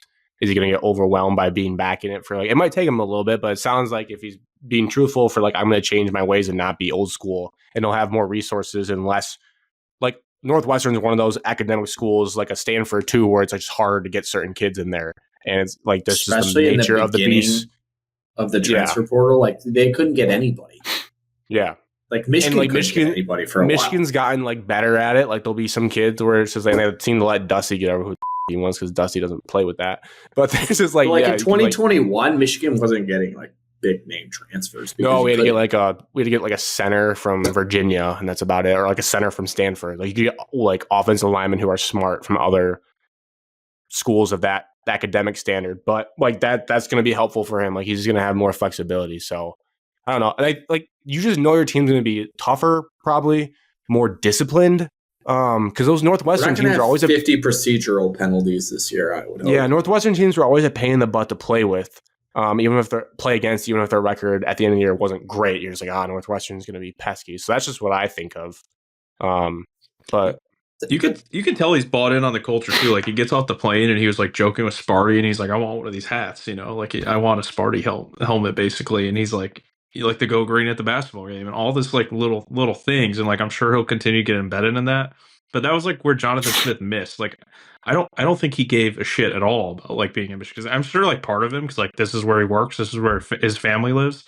You could tell like Pat Fitzgerald is fired up about being a Spartan and continue to build that culture. And like that's ultimately going to come through in the recruiting. And that's where I don't think Jonathan Smith, like he wasn't that, it didn't seem like he was that passionate about the school. That could just be his personality. But if you're not passionate about the place you work and live every day, it's not like, why would an 18-year-old kid trust you to move across the country to be there? I think you don't realize how important fit is until you have someone at your school that does not fit. Smith did not fit. Luke Fickell didn't fit at Wisconsin. Tried to change everything. Brian Kelly obviously didn't fit at LSU. You could go on and on and on about it, but like fit is very important. And Rich Rodriguez, also Michigan, not a fit. That could have worked, but people just didn't give it enough time. But got better every year. Didn't start good. Fit's important. And Fitz. Oh God, that made me cringe. My other point of curiosity, not a red flag, but just something I think about that's going to be tough for him is like who he fills out his staff with, because your staff is also everything. Like you're only as good as the people that you put in those seats, and I feel like it's going to be a challenge as someone. I've never done it, but like being out of the game, like who you are able to pull out of the game. No, Alex, but like my point that I'm making. Like he's not coming from a school and like bringing people with him. Like he's gonna have to basically go either try to pick people from his staffs that already exist and like take a chance on coming back with him, or he's gonna have to pull on like buddy like a Harlan Barnett who may have been like you forgot about to get you started in year one. I'm curious to see what the staff looks like, because like Jonathan Smith, like I'm gonna bring my buddies from Oregon State. Like who is this guy gonna go? Well, yeah, that didn't work. The rumor names out there are already pretty good. Iowa defensive coordinator Phil Parker, Michigan State alum. They have a good relationship. Yeah, like those would be nice things. Like that's why I'm curious to see who Max can build stuff. It's already been floated that Phil Parker and Max Bullock are going to be like fan base. I'll feel better about the offense. Rumors Courtney Hawkins will stay. Hawkins is staying, and the tight end coach is staying. That's what I've heard. Love that. Those are probably our two best skill groups. Yeah, definitely are our best.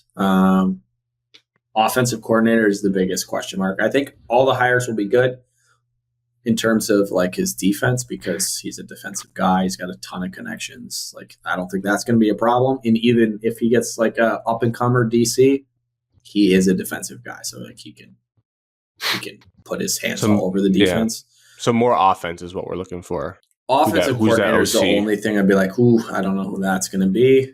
No, I don't even have an inkling of who it's going to be. The only other like exciting name that I heard was possible is the offensive line coach for A&M was the offensive line coach for Fitzgerald for like 12 years. So I don't know if you can entice someone to leave that wagon of money in football, but if you could, that'd be pretty cool. What are your guys' expectations for him short term and long term? That's my final question. Bowl game every year, short term.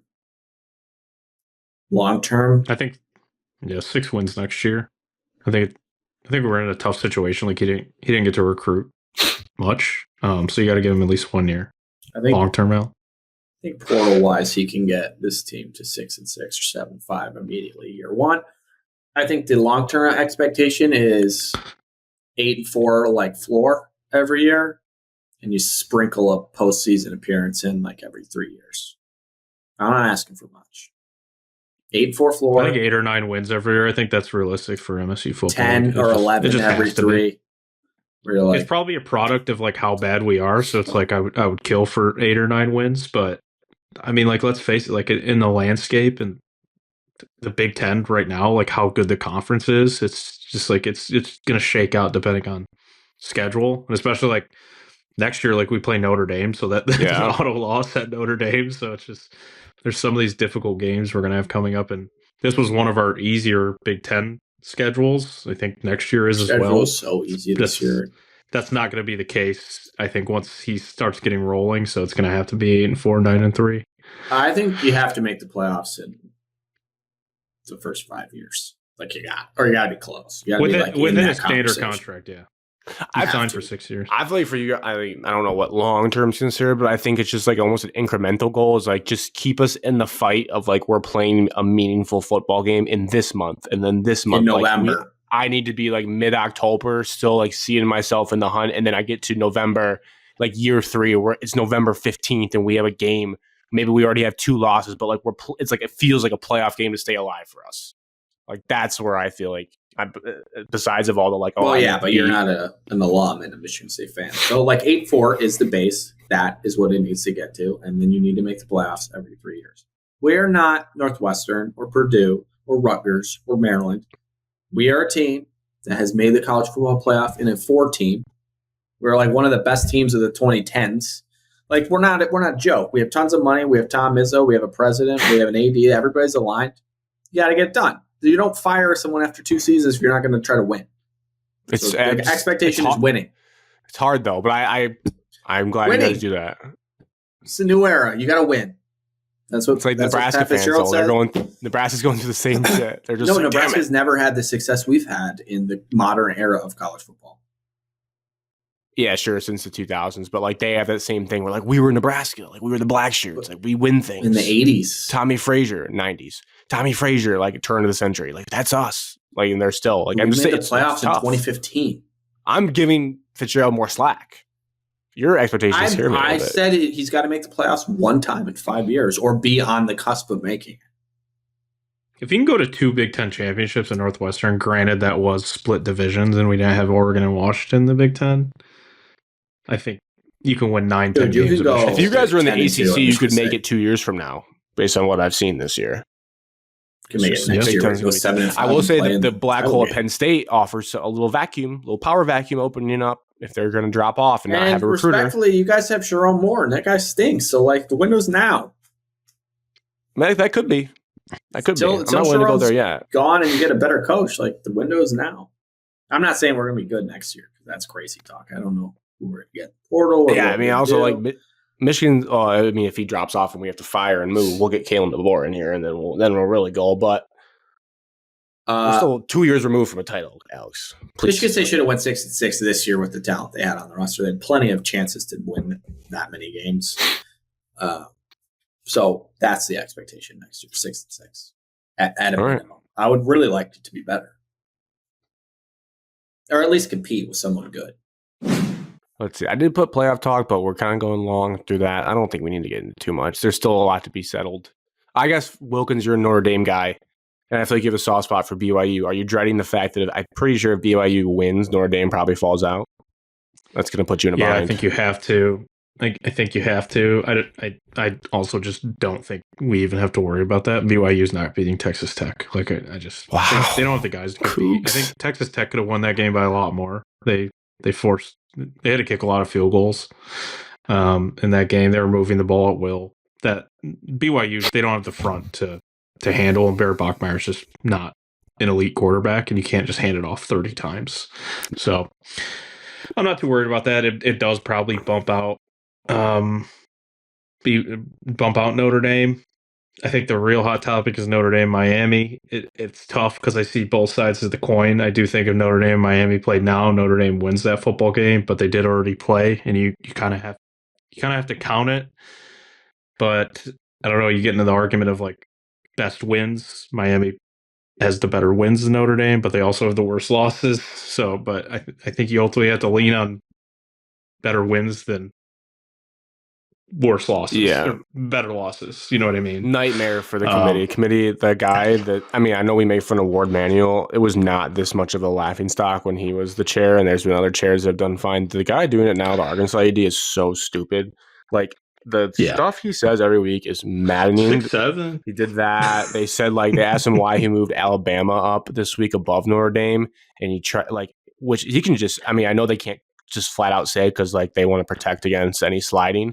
But though he's like, oh, they went and they played a road game against Auburn and they ran the ball well and were up 17-0 at one point.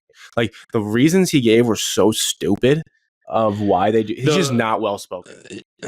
They got, and somebody brought this up, but it kind of aligns with how they push Miami behind Notre Dame to even start the rankings, because the committee didn't even start meeting until like week 6, week 7 when they do the first set of rankings, and that's when Miami started losing those games. So I think they just saw the eye test and was like, oh yeah, Miami's worse than Notre Dame. Yeah.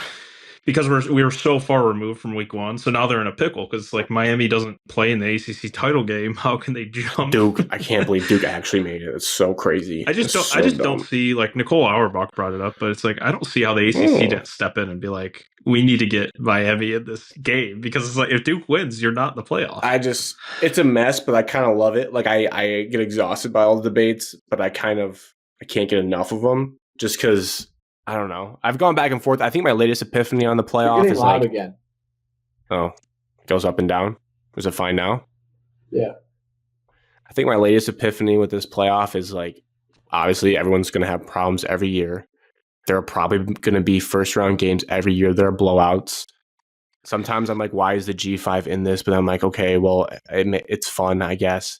Like, at the end of the day, though, the point of the playoff is to make sure like every team that you think is worthy of playing for a title is in there, and then the best team can play it out. And I think most years we're going to get that. And it's just going to be boring, but it's going to be like Ohio State's going to be in there every year. Georgia's going to be there every year. It's like the best team will probably win every year, and that's the way it should be. I guess that's the point. It's just that you have to look at the first round games as just like a money grab, and that's just what it is. My like spiciest take is that I think both Notre Dame and Miami are better than Ole Miss, and that's not a product of Lane Kiffin leaving. It's just a matter of like, I know you have to count wins at the time, but Ole Miss beat LSU when they were number 4 in the country, and you have to give them credit for that. But like, look at the trajectory of LSU, and then their best win is beating Oklahoma on the road. But Notre Dame's good. They haven't really beaten anybody else. And like, yeah, Notre Dame's playing bad teams, but they're punking them like in every facet of the game. Yeah. So I don't know. And with how the bracket's set up right now, if nothing changes, Notre Dame would play A&M at A&M, which would be awesome. I can tell you from firsthand experience here, people do not, A&M fans, that is, and alums do not want to play Notre Dame at all. No. They're trying to avoid it at all costs. Well, I mean, I would be compared to the options at 11 and 12, but I mean, I don't think like I'd go in a game thinking A&M's going to get dog walked. I mean, their wide receivers, as someone who watched that game in person, their wide receivers are going to give anyone problems in the country.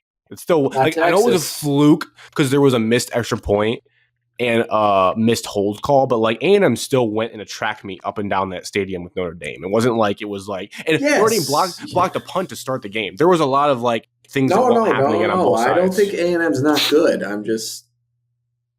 I think if you're going to talk about the 11 best teams in the country should make the playoffs, I think Notre Dame should. I think. Sorry, it's unfortunate that Oklahoma beat Alabama too, because we wouldn't even have to, like, probably both teams could get in if Oklahoma hadn't beaten Alabama, because then you're adding another SEC team. If Alabama would have just taken care of business, because Oklahoma's offense is not good. Like, it's an unbelievable defense. I kind of like it though. I kind of like that gritty win 16-10 team. It's just nasty.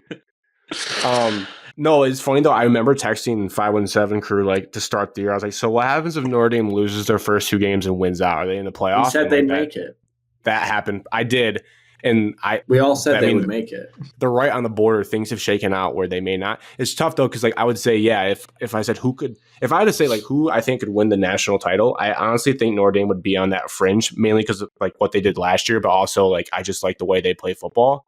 But in terms of a fan who like you're rooting for competitive sports, I would say Miami should be in the playoff because of the head-to-head, because like that should matter. It's just that it's a very like to Wilkins, I can see both sides of it. I'm like, my eyes say Notre Dame's probably better, but like the game does have to matter, even though it was in August. So I don't envy the committee. I'm just excited to see what happens this weekend. And it was also at home, so you got to discount that a little bit. I mean, for sure. Like, we were drafting at the fantasy football drafts. I didn't really watch it. I don't know how the team. There was looked. There was a weird hold at the end too. That was kind of. It was kind of controversial. If anything, all this tells me is that 9-3 is probably not getting you into the playoffs ever. Probably not. I guess we much just got to go 10 to 32. It's also fascinating. What do you say, Wilkins? No, we just got no. Yeah. I am curious. I'm on board with Joel. Go back to Joel Klatt. Like set requirements to get in, but that's for another time. There was discussions from like Ross Dellinger about the future of conference title games. Because I know that's on the hot seat this week since they're playing them. I still like them. I still think they're cool. I'm very excited to like watch them. I'm very interested though. Like I don't know if everyone's prepared for it, or like we're talking about the scenarios. If Indiana whoever loses Indiana, Ohio State still has to get a first round bye if they're going to set the precedent that these games like. You can't get punished for playing in them. And it's still interesting to me with Bama. Like if Bama beats Georgia, there's a world where Bama vaults to number 4. Because like you have to reward like these games. And if Georgia loses, do they drop past number 4? Like do they go to 5? Like I'm just very intrigued because if you do that stuff, you're signaling that you don't want to play in these games. Like these games almost have to be like you can only gain a lot, you can't lose a lot from playing in them. Indiana and Ohio State's kind of an fascinating. Because if Bama loses, they have 3 losses, but they had to play that extra game. You can't take them out. Because then you would never want to play in the title game, or they just have to get rid of them. Like it's a very icky thing that this is all created. Indiana, Ohio State's rare. You're not going to have 2 undefeated teams playing in their conference title often. Shout out to our conference. That's crazy that happened, but also the schedules. Like Ohio State and Indiana both had super easy schedules. So. Whatever. I mean, Ohio State had a tough non-conference game, but I'm talking Big Ten schedule specifically. Do you guys think Ohio Indiana, State's just way better? Alex, do you think Indiana can win a title? Like, are they there for you yet? I can't get there. I mean, how many games do they have to win? 3? Well, if they have a bye, just 3. Yeah. I could see them getting there. I don't think I could see them winning. It's probably just the brand. But like in my head, I'm just like, who can win this year? Ohio State, Georgia, maybe Bama. But like even Texas Tech, I'm like, I'd have to see it. They'd have to really impress me. I don't know. I think it's my fault as a fan. I think A&M maybe. Oregon? I don't think Oregon's very good. I don't think so either. I think Indiana could win one, I guess. But like ultimately, Indiana's talent level going up against those teams 3 games in a row, there's no shot. I can't get it out of my head. Like if Georgia played Indiana, I don't know how Indiana scores 14 points. I don't know how they do it, even though they probably could. I don't know. Maybe they could.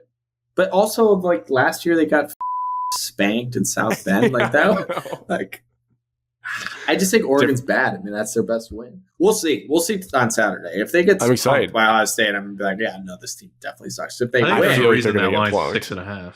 Yeah, but I thought it'd be more, Cody. Like, holy shit! No, 6.5 is low. I thought it was at 4.5 at one point. So? Now it's 6.5. I thought Ohio State would be like a 9.5 point favorite. Like I am expecting them just to beat the doors off of Indiana. I'm not going to bet it because I'm retiring after my whale. Team. They have good players. They do. Yeah. Their quarterback is a first round pick. They have good receivers. They have Pons, who's like one of the better defenders in the country. Yeah, no, he's a dog. I don't know. They have a decent D line.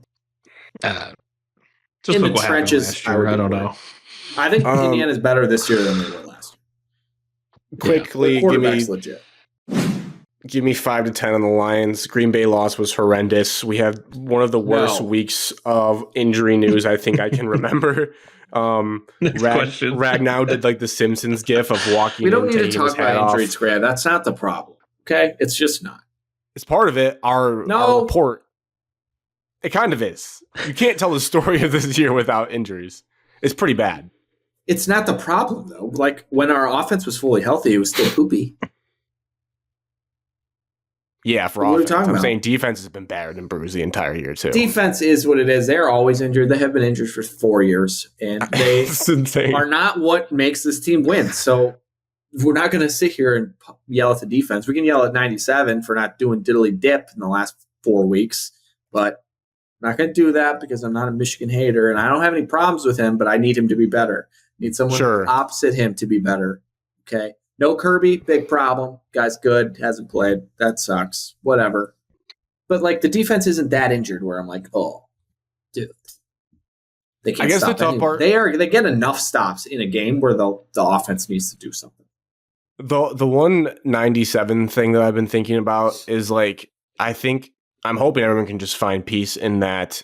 And again, maybe he looks different another year removed from his catastrophic leg injury. There's some of that where like in my head I'm like, maybe he is like hitting a wall now. Like he was guns a-blazing to start the year and he's hitting a wall. But he gets doubled like or chipped like near top of the league in the percentage rate. There was a Colin Pouncey article about it. And player watch.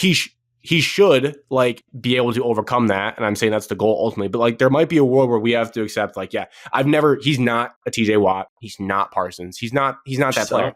He did get paid a lot. He did, but that's the market and he'll get passed by people and then I'll come back down. We had to pay him. We'd like him to get there, but it's also like he might just be a guy that needs help. You know, at Michigan, he had Ojabo. He did have a speed guy on the other edge. And we have also given him nothing. We give him a Lee McNeil right now, who's not suited to play that position. So there's a point of that too. But he doesn't need to play better. He just does the same move every freaking time. It's the most predictable thing I've ever watched. I watch him every play, dude. He does it every play. Never works. And then the only time it does work is when they step up and roll right in front of him. They can just turn around and make the sack. And I'm just like, he's awesome. Like, no, dude, he's used that move 46 times this game, and he hasn't got past anybody. It's upsetting.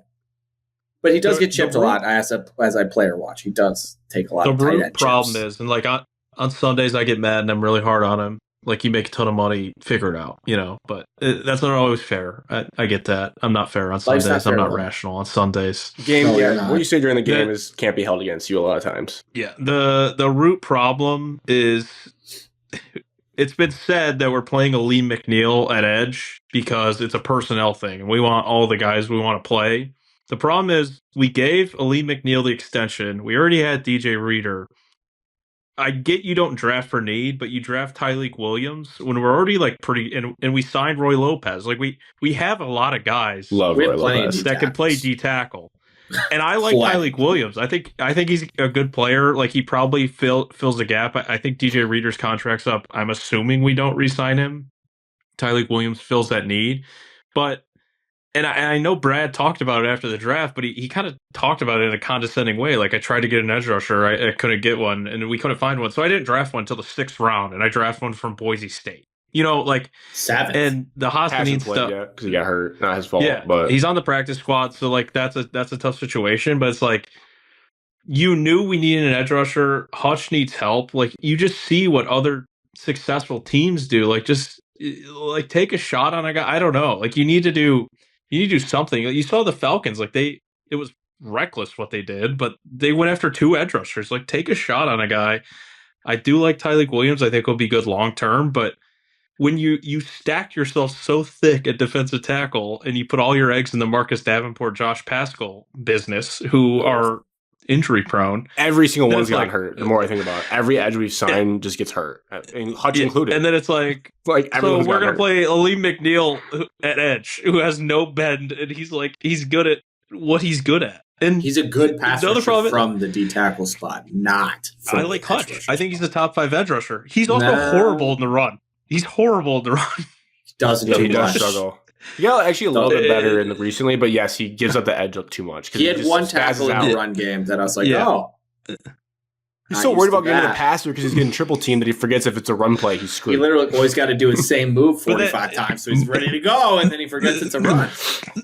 But then it's like, I love the guy because he plays every play. He never takes a snap, but he never takes a snap off. So then maybe it's like, you got to give him a little grace. We don't have anyone to play, Alex. That's the problem. Well, like Micah can third down pick because Rashawn Gary can play. Did I get loud again? No, I just want you to shut up. My biggest issue right now is that I've always believed in Brad Holmes. I still do. I'm not out on him, but like the way Wilkins is saying, like the way we build it is always like every media member, every fan member is like, what the are the Lions doing? No one knows. And like, it's great to have the smartest man in the room, but then when we get to 7-5 at the 13 game mark or whatever we're about to play, then we're like, dude, yeah, no wonder we suck. These moves were terrible. Like, they don't make any sense, and our player personnel looks like shit. There's been a lot of injuries, and it's causing more issues. But like, we're so willing to trade up for JMO and Gibbs and all of his offensive flash, which I'm a sucker for, and I love every second of. But we haven't done the same defensively flash, like Laporta, tight end as well. Jack Campbell, good player. Really like him. Not going to fault that draft pick. But like, ultimately, it would be nice to have an edge rusher right now to pair with Hutchinson. Also, our offense sucks too, so there are problems on both sides of the ball. Okay. Well, it's kind of like in some of, I think I read it somewhere. It's like, well, when you do best available draft all the time and never do by need, then you're going to run into problems. Because like, what if your best available doesn't ever overlap with positions you need, and then you have to that's rely what on we've been doing. Free agency. And then to his credit, though, like I do think we kind of memory hole it. He did technically do what we were all dying for him to do last year and get Zadarius Smith, and that just flopped. So like, there's times when we do try to do stuff and then it flops. Like, but I mean, he was. There was other issues. He was okay. Like he had the whole sacks. Defense was injured. The rest of the defense was bad. Yeah, that's what you were saying though. I mean, I do think though, like this game, and it started out right away. Not to go in, but like I knew when I saw Glasgow was out, as much as people despise him, like Tristan Colon starting center versus the Green Bay front was going to be a nightmare from the jump.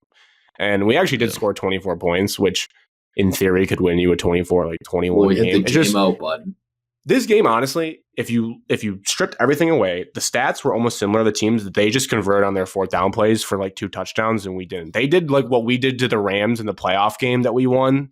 They just did. Yeah, that but to this us. has been like, all year, dude. The fourth downs, like, again, I'm not out on going on fourth down. It's not even play calling though, because like the questionable one, like the ball hit JMO in the hands. I know. We have players more fourth downs this year than the last 3 years, dude. Our percentage has got to be terrible. Like every game, we're going for it and not getting it. Questionable decisions by Dan to not kick field goals this year, which again, last year we probably go for it. We probably get it. Doesn't matter. We don't have to have the conversation. Now this year we're going for it. Not kicking, not getting it, losing. And we're like, oh, this sucks. So again, double-edged sword. It's very difficult to be a fan and like how it goes, like being the highs of always getting in on fourth down and now the lows where we never get and lose every game. It's very difficult. I don't know how to feel. But sometimes in the moment, I'm now sitting there like, kick the field goal, please. Excuse my French, but I need it. Let's get this to one possession, please. And then we don't. And then we don't get it. And then we drop a pass in our chest. And I'm like, I'm going to go jump off the building. The thought has creeped into, like, it is just demoralizing to see what they did on Thursday, and then you think the Bears are going to get punked on Friday by the Eagles, and they just run it down their throat, and you're just like, maybe a lot of the offensive run success was Ben Johnson scheming that up in the run game. Like, that is just so hard. It's hard to compare because the offensive line's so much worse this year, but, like, Ben Johnson's look at the Bears' offensive line. Definitely need it. It is just so wrong. It is so hard because like after week 2 you're like we punked him, you know, like he's a pretty boy. It was always Dan Campbell. Then you see the season go on. How many games have you guys watched this year where you're like actually enjoyed it start to finish? Bears? The Ravens game was awesome. Bears, Browns, Ravens, Bengals a little bit. Yeah. Well, no, that was gross for a while. Oh, the Buccaneers was awesome. We just punked them on Monday night when we thought they were good. We did not have fun during that game. Our offense laid the Legion of the electric. These Thomas Harper and all these guys running around. I'm saying like a game where you're like offensively we were awesome, defense we were awesome. Like Commanders. I enjoyed it. I had no. That was just Ravens. The Commanders were a sieve team. Yeah, it was awesome. My point is, last year it was like 12 of those. Yeah, I don't mind. You know what defense. I'm a sicko. I didn't mind the Philly game. Like I liked a gritty game like that. It was gross, but I liked what's that. upsetting is to watch our offense stall and we can't run the ball. We cannot run the ball. Gibbs can run the ball, but we can't block. Okay. Yeah, no. Gibbs looked like Barry Sanders having to like make people miss 5 yards behind the line of scrimmage to get back to the line of scrimmage. So bad. This guy's in hell. And I watched last year, dude. like once the ball got into the running back's hands, they'd have 8 yards to run before they even had anybody near them, and then they could do all their cool stuff. This year, they're like, there's 6 guys in the backfield the second we hand the ball interior off. line, man. 46 tackles to go. That's why we talk about injuries, because I can assure you, as dumb as it is, I was fully bought back in on making a deep run to the Super Bowl when we got Frank Ragnow back, and now we don't. Because I thought we could run the ball if he was going to play again. Now it feels like we're dead. We are not good. And not I did have a grass is greener thought today, though. Okay, lay it on me. We need it right now. I don't want to punt to next season. I think that's I do losing not mentality. If we lose tomorrow night, maybe. But I was thinking about it. Think of how hard our schedule is, and we knew we weren't going to replicate last year's success, and I think that's showing. I mean, look at the other teams in the NFL that we thought were good, and they had tough schedules. Yeah, it's still doing well. Think about it. We're going to finish 3rd in the NFC North. We're going to get a 3rd place schedule next year. Yeah, we will be good again. We're going to have a lot of fun again. I'm going to need Frank to get his hamstring fixed and come back next year. I know he might not be coming back now, but he needs to. That's not really negotiable. I think he went back on the reserve list or retirement list. He just put himself back on it. We put him on IR. I read somewhere he went back on retirement, but I don't know if that means he can come back again next year. Too, and he had a torn hamstring. Buddy, grade 3. Come on. It's off the bone. What are we talking about? Yeah, that sucked. I'll tell you know what was awesome on Thursday though? Waymo. I mean, that was pretty sick to see him step up when Amon went out. He's good, but no one thinks he is. Tom Kennedy, man, dude, I couldn't. That guy left it all out there. Yeah, that third down, and we keep cutting him every preseason. Every preseason, we cut I wanted that win for him more than anyone else on that team. I'm like, dude, the Tom Kennedy game, where were you? We finally used Tesla. Yeah, sprinkled it in. I don't think Tesla's I don't know there yet. I don't think he knows how to run. I'd rather trot Tom Kennedy out there than Tesla. To be honest, Tesla does not know how to run a route, and I think he's lost on every play. He just runs go routes, dude. He catches everything. Just run him on a go.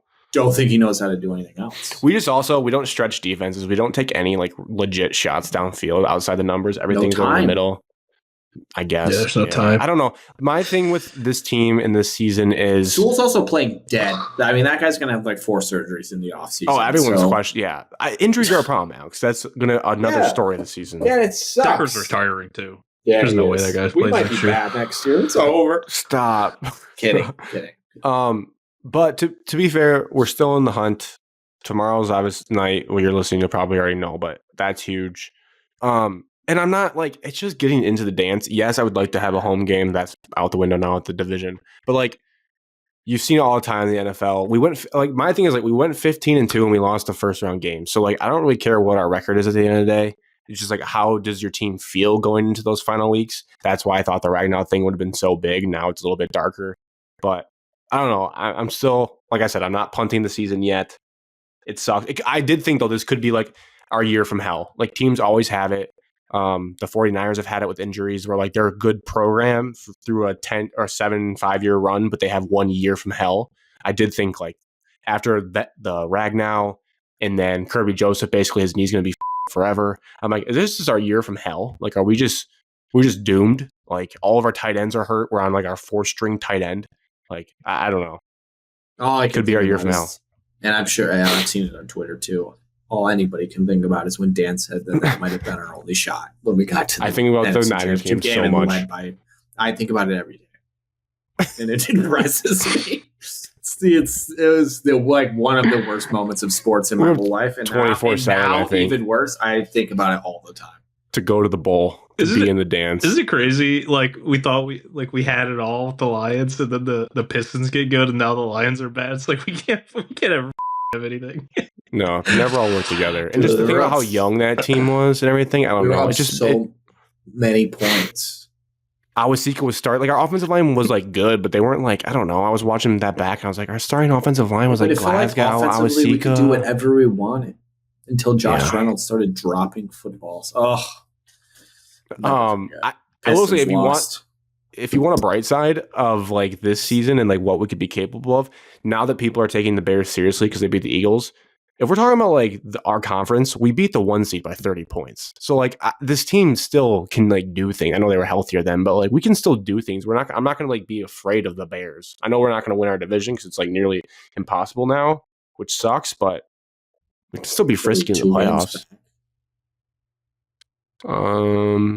With a game, yeah, I guess against them, and then they play the Packers twice. It was pretty much like if we went out, it's only like a 50% chance, I think, to still win the division. There was 50% is very high.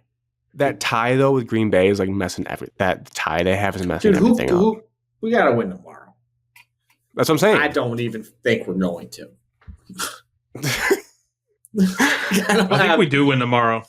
I think Tyler Guyton's out. We just tackle. I think Hutch might eat tomorrow. Okay, everybody's down on Dallas, but like, yeah, we'll get off their like they're off their biggest win of the year last year. They're fat and happy after Thanksgiving. Their defense is kind of good now. I think Amon-Ra is going to grit it out. Oh, that makes me scary. He sucks anyways. Tom Kennedy returning punts, so that makes me a little scared. No, Tom Kennedy's tripping one. J-Mo wide out one, dude. He went for 9 and 150 yards and touchdown. Oh my God, Quinnen Williams versus Graham Glasgow. That's no double team. It's better than Tristan Colon, dude. That's true. J-Mo and Pickens are gonna both do some obnoxious shit tomorrow night. I'm looking forward to it. Lunch, dude. Also, TA on IR. Oh, I forgot to say that. Our cornerback Arnold's on IR now. It's just the year. He's actually playing better. I don't have anything nice to say about that kid. He's been playing better. Just keep my mouth shut. Final 10 minutes, then we're out of here on college hoops. What do you guys think is? Oh, yes or no? Very quick. Lions make the playoffs? Yes. No. Yeah. I might be in denial, but I'm still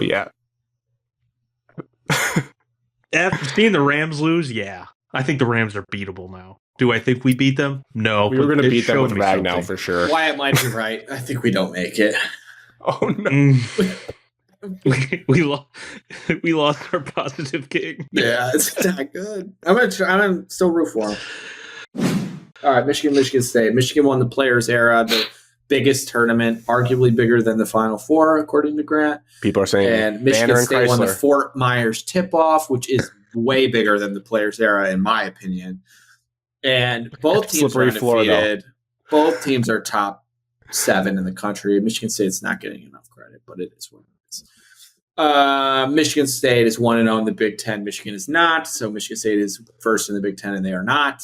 Michigan State has not played a true road game yet, though. Nope. Asterisk.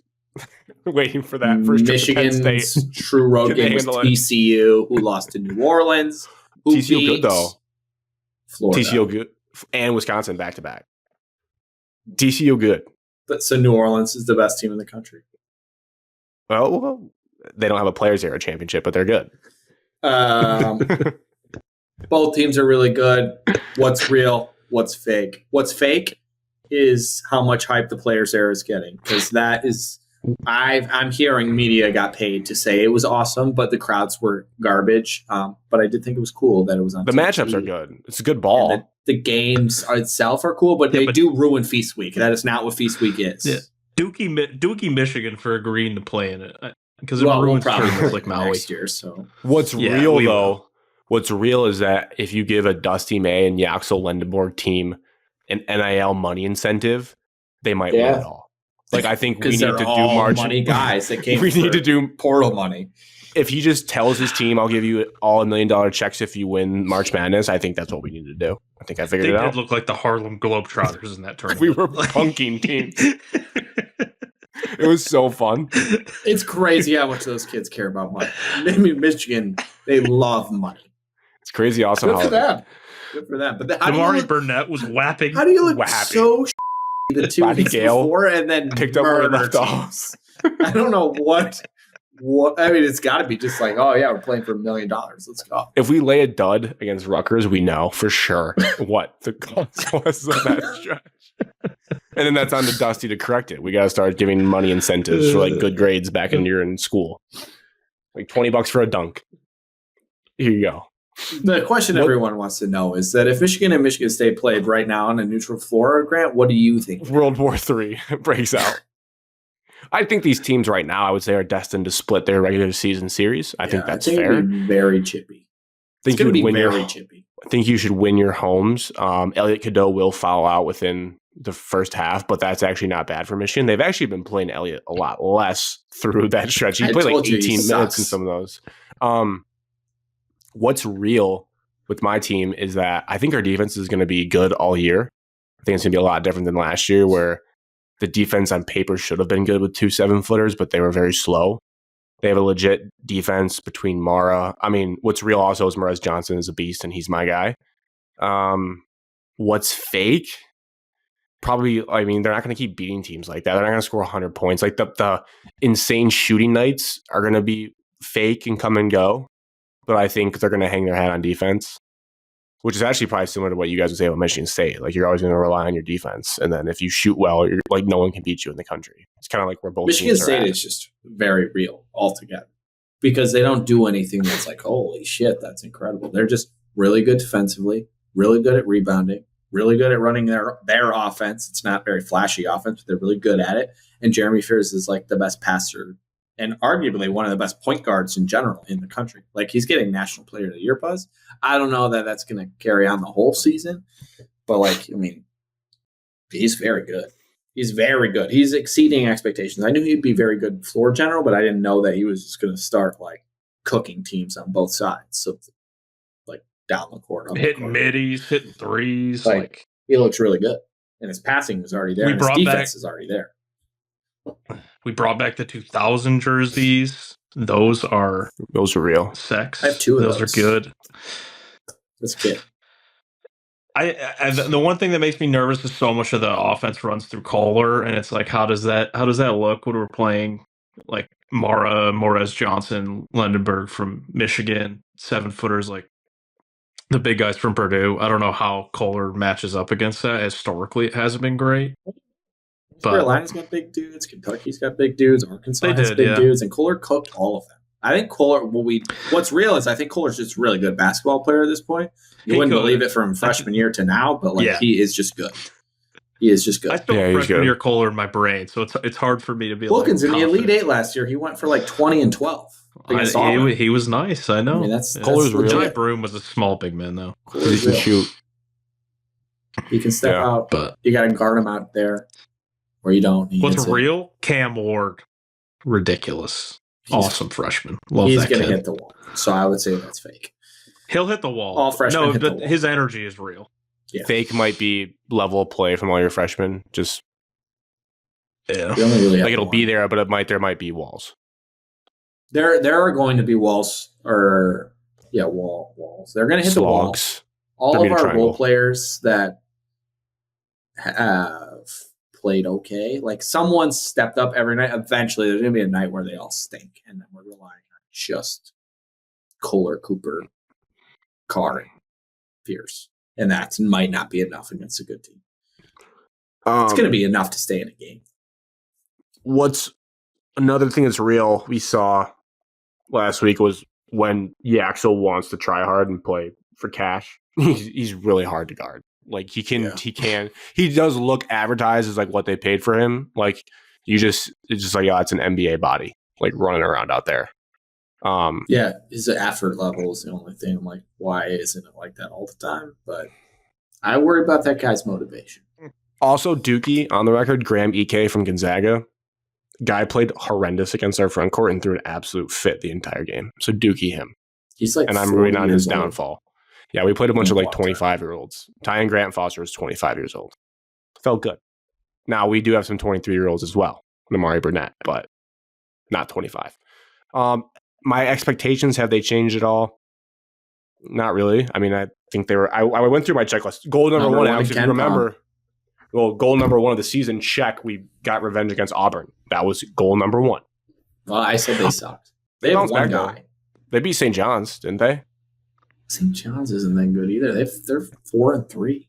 Are the only 2 teams good in the country, us and Arizona? Is that what you're saying? Purdue's good. And Purdue. Duke is good. Iowa State is good. UConn is good. But Duke almost lost to Florida. Florida's pretty good. Who lost to TCU, though? Florida lost to TCU. And TCU lost to New Orleans. BYU's kind of good.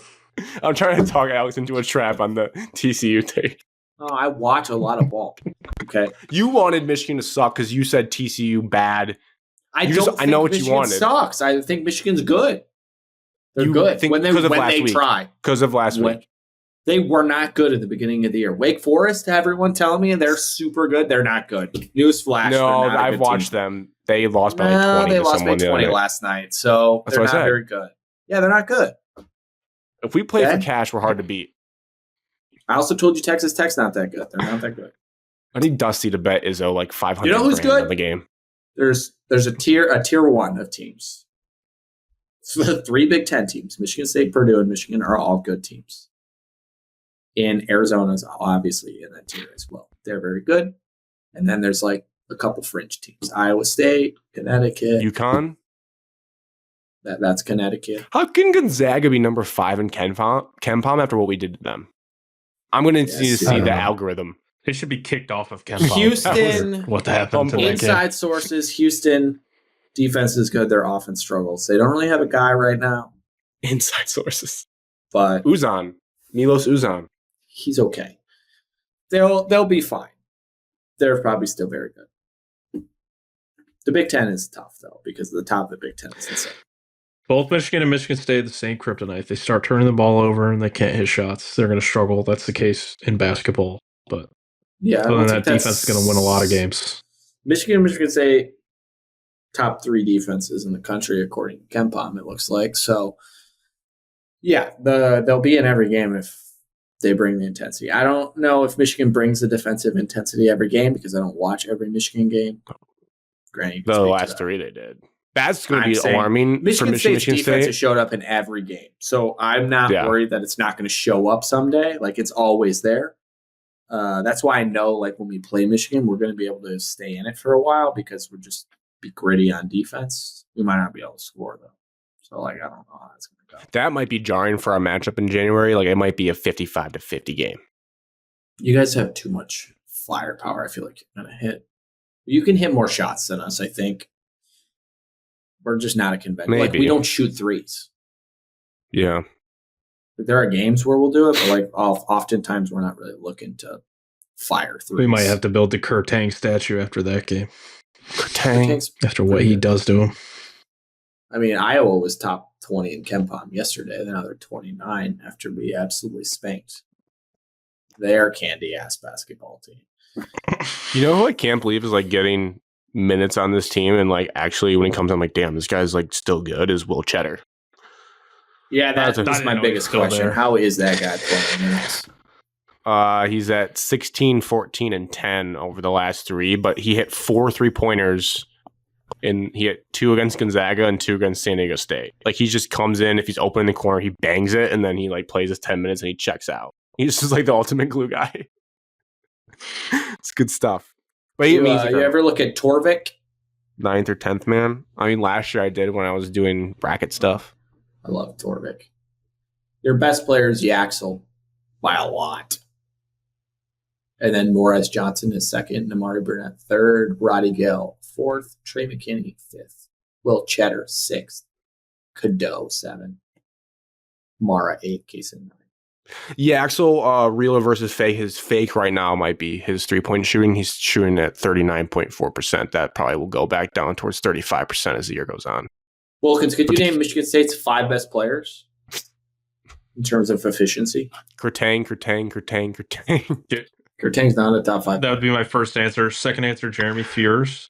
Fears and Yaxel are near identical in terms of efficiency. Jackson Kohler. Fears, Kohler, Carr, Cooper, Ward. Kurtang at 6. Carson Cooper, the chicken coop? Oh, yeah. Also, P4? Is that real? Is Carson Cooper actually good? He had a spinning I think he is. baseline dunk yesterday, and I almost my pants. He's good on social media. What are you storing this by? The PRPG? Yeah, PRPG. What does that even stand for? It's like player rating efficiency, something. I don't know why they have such a weird act. Just like top, every player's like rated on that scale. His BPM box. After the Arkansas game, we thought Kurtang was going to transfer, and then he just started whapping shots again. Kurtang can definitely shoot. Trey Fort didn't start yesterday. I didn't have eyes on the game. I did not see the Kurtanks first half. I don't know. I think Kurtanks started over Trey Fort. Trey Ford has not been good. He is below Brennan Walton. I think the two guards is going to be a revolving door. He says every single press conference that our 2 spot sucks. Like, he says it every time. He's like, we're just not very good at the 2. Must hurt for the guys in that room. Like, damn it. All right. That's the show. Another Thanksgiving week in the books. Cheers. 234, I think.